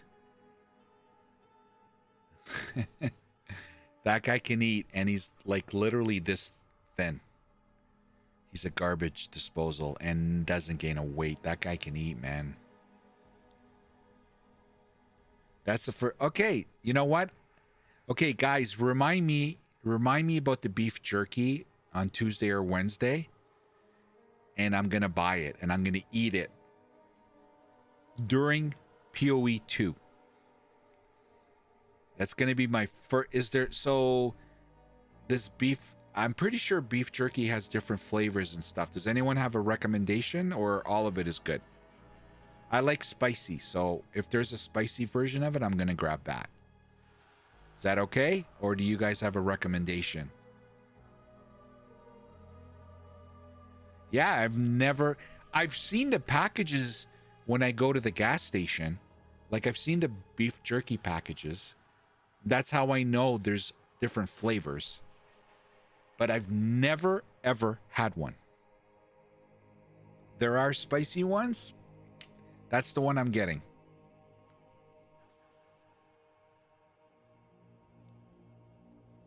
Ghost pepper jerky. Okay, you know what? Maybe I'll get a couple of packs. It'll be good to have a little knick-knack. Like little snacks here. That's the other thing. I got to stock up on like nuts and peanuts. I don't know. Maybe I'll get a bag of chips or a mix. You know, have have a little beverage with it. You know, they make spicy, peppered, mango, habanero, all kinds. Wow, I'm going to have lots of choices here. Pub mix. I know, but you know what, McRich? If I buy a bag of pub mix, which I love, the fridge that's right beside me, literally 10 feet away from me, is fully stocked with beverages, cold beverages. And if I start getting into those, it might be an early stream. I might have one or two, actually. A beer or ale with the combo would top it off. Okay, you guys. Sounds good. But there's only problem with the ale. Once the seal breaks, I'm going to be going to the friggin' washroom every 10 minutes. Mistakes will happen.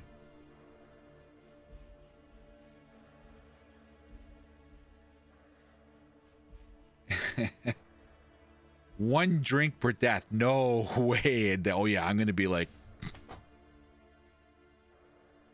wake up Monday morning. What happened?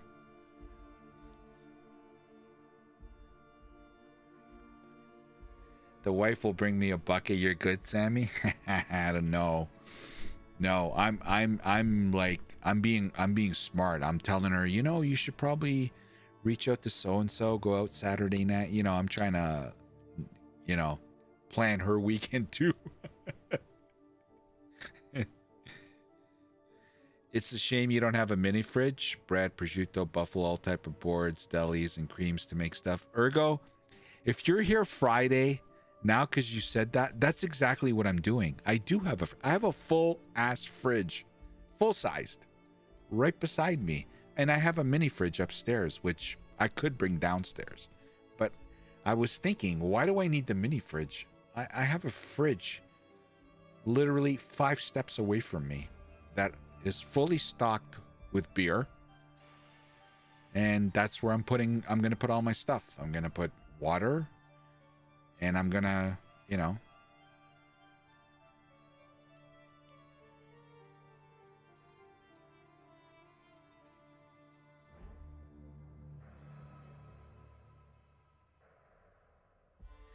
hello, imagine being out somewhere and thinking about nothing but yeah. Anyway, man, that's it, guys. We have, so what is it? Sunday night, Monday night, Tuesday night. When we have 5 more sleeps, and it's gonna happen. Yeah. All right, everybody. As usual, I'm gonna go spend some time with my family on the weekend here, because next week, shit. 4 days, 16 hours. So we're gonna call it, guys. So tomorrow we got the Zizaran interview with Jonathan, so that should be good. That's gonna and you know what, guys, I have not played a video game since the reveal video live stream. It's literally going past a week now that I haven't touched a video game. Like, this is the longest I've gone without playing a video game. Crazy, but obviously it's for good reasons. So anyway, tomorrow we got that, and I'm probably I don't know what time it's on. Tomorrow I might good chance I'm gonna be getting on a little bit later, because I have something that might potentially get me here half an hour or 45 minutes later, kind of thing. But anyway, yeah, so that's gonna be tomorrow. And then it's just going to get progressively more nervous, because we're getting progressively more closer. And it's going to be crazy, boys. It's going to be crazy. All right. Let's get out of here. Thanks, everybody. I do appreciate it. If you're on YouTube, please like the video if you can. If you're on Twitch, hit the follow button. And yeah, everybody be good. And thank you for spending the time with me, and I hope to see you next time. Take care, everybody. Good night.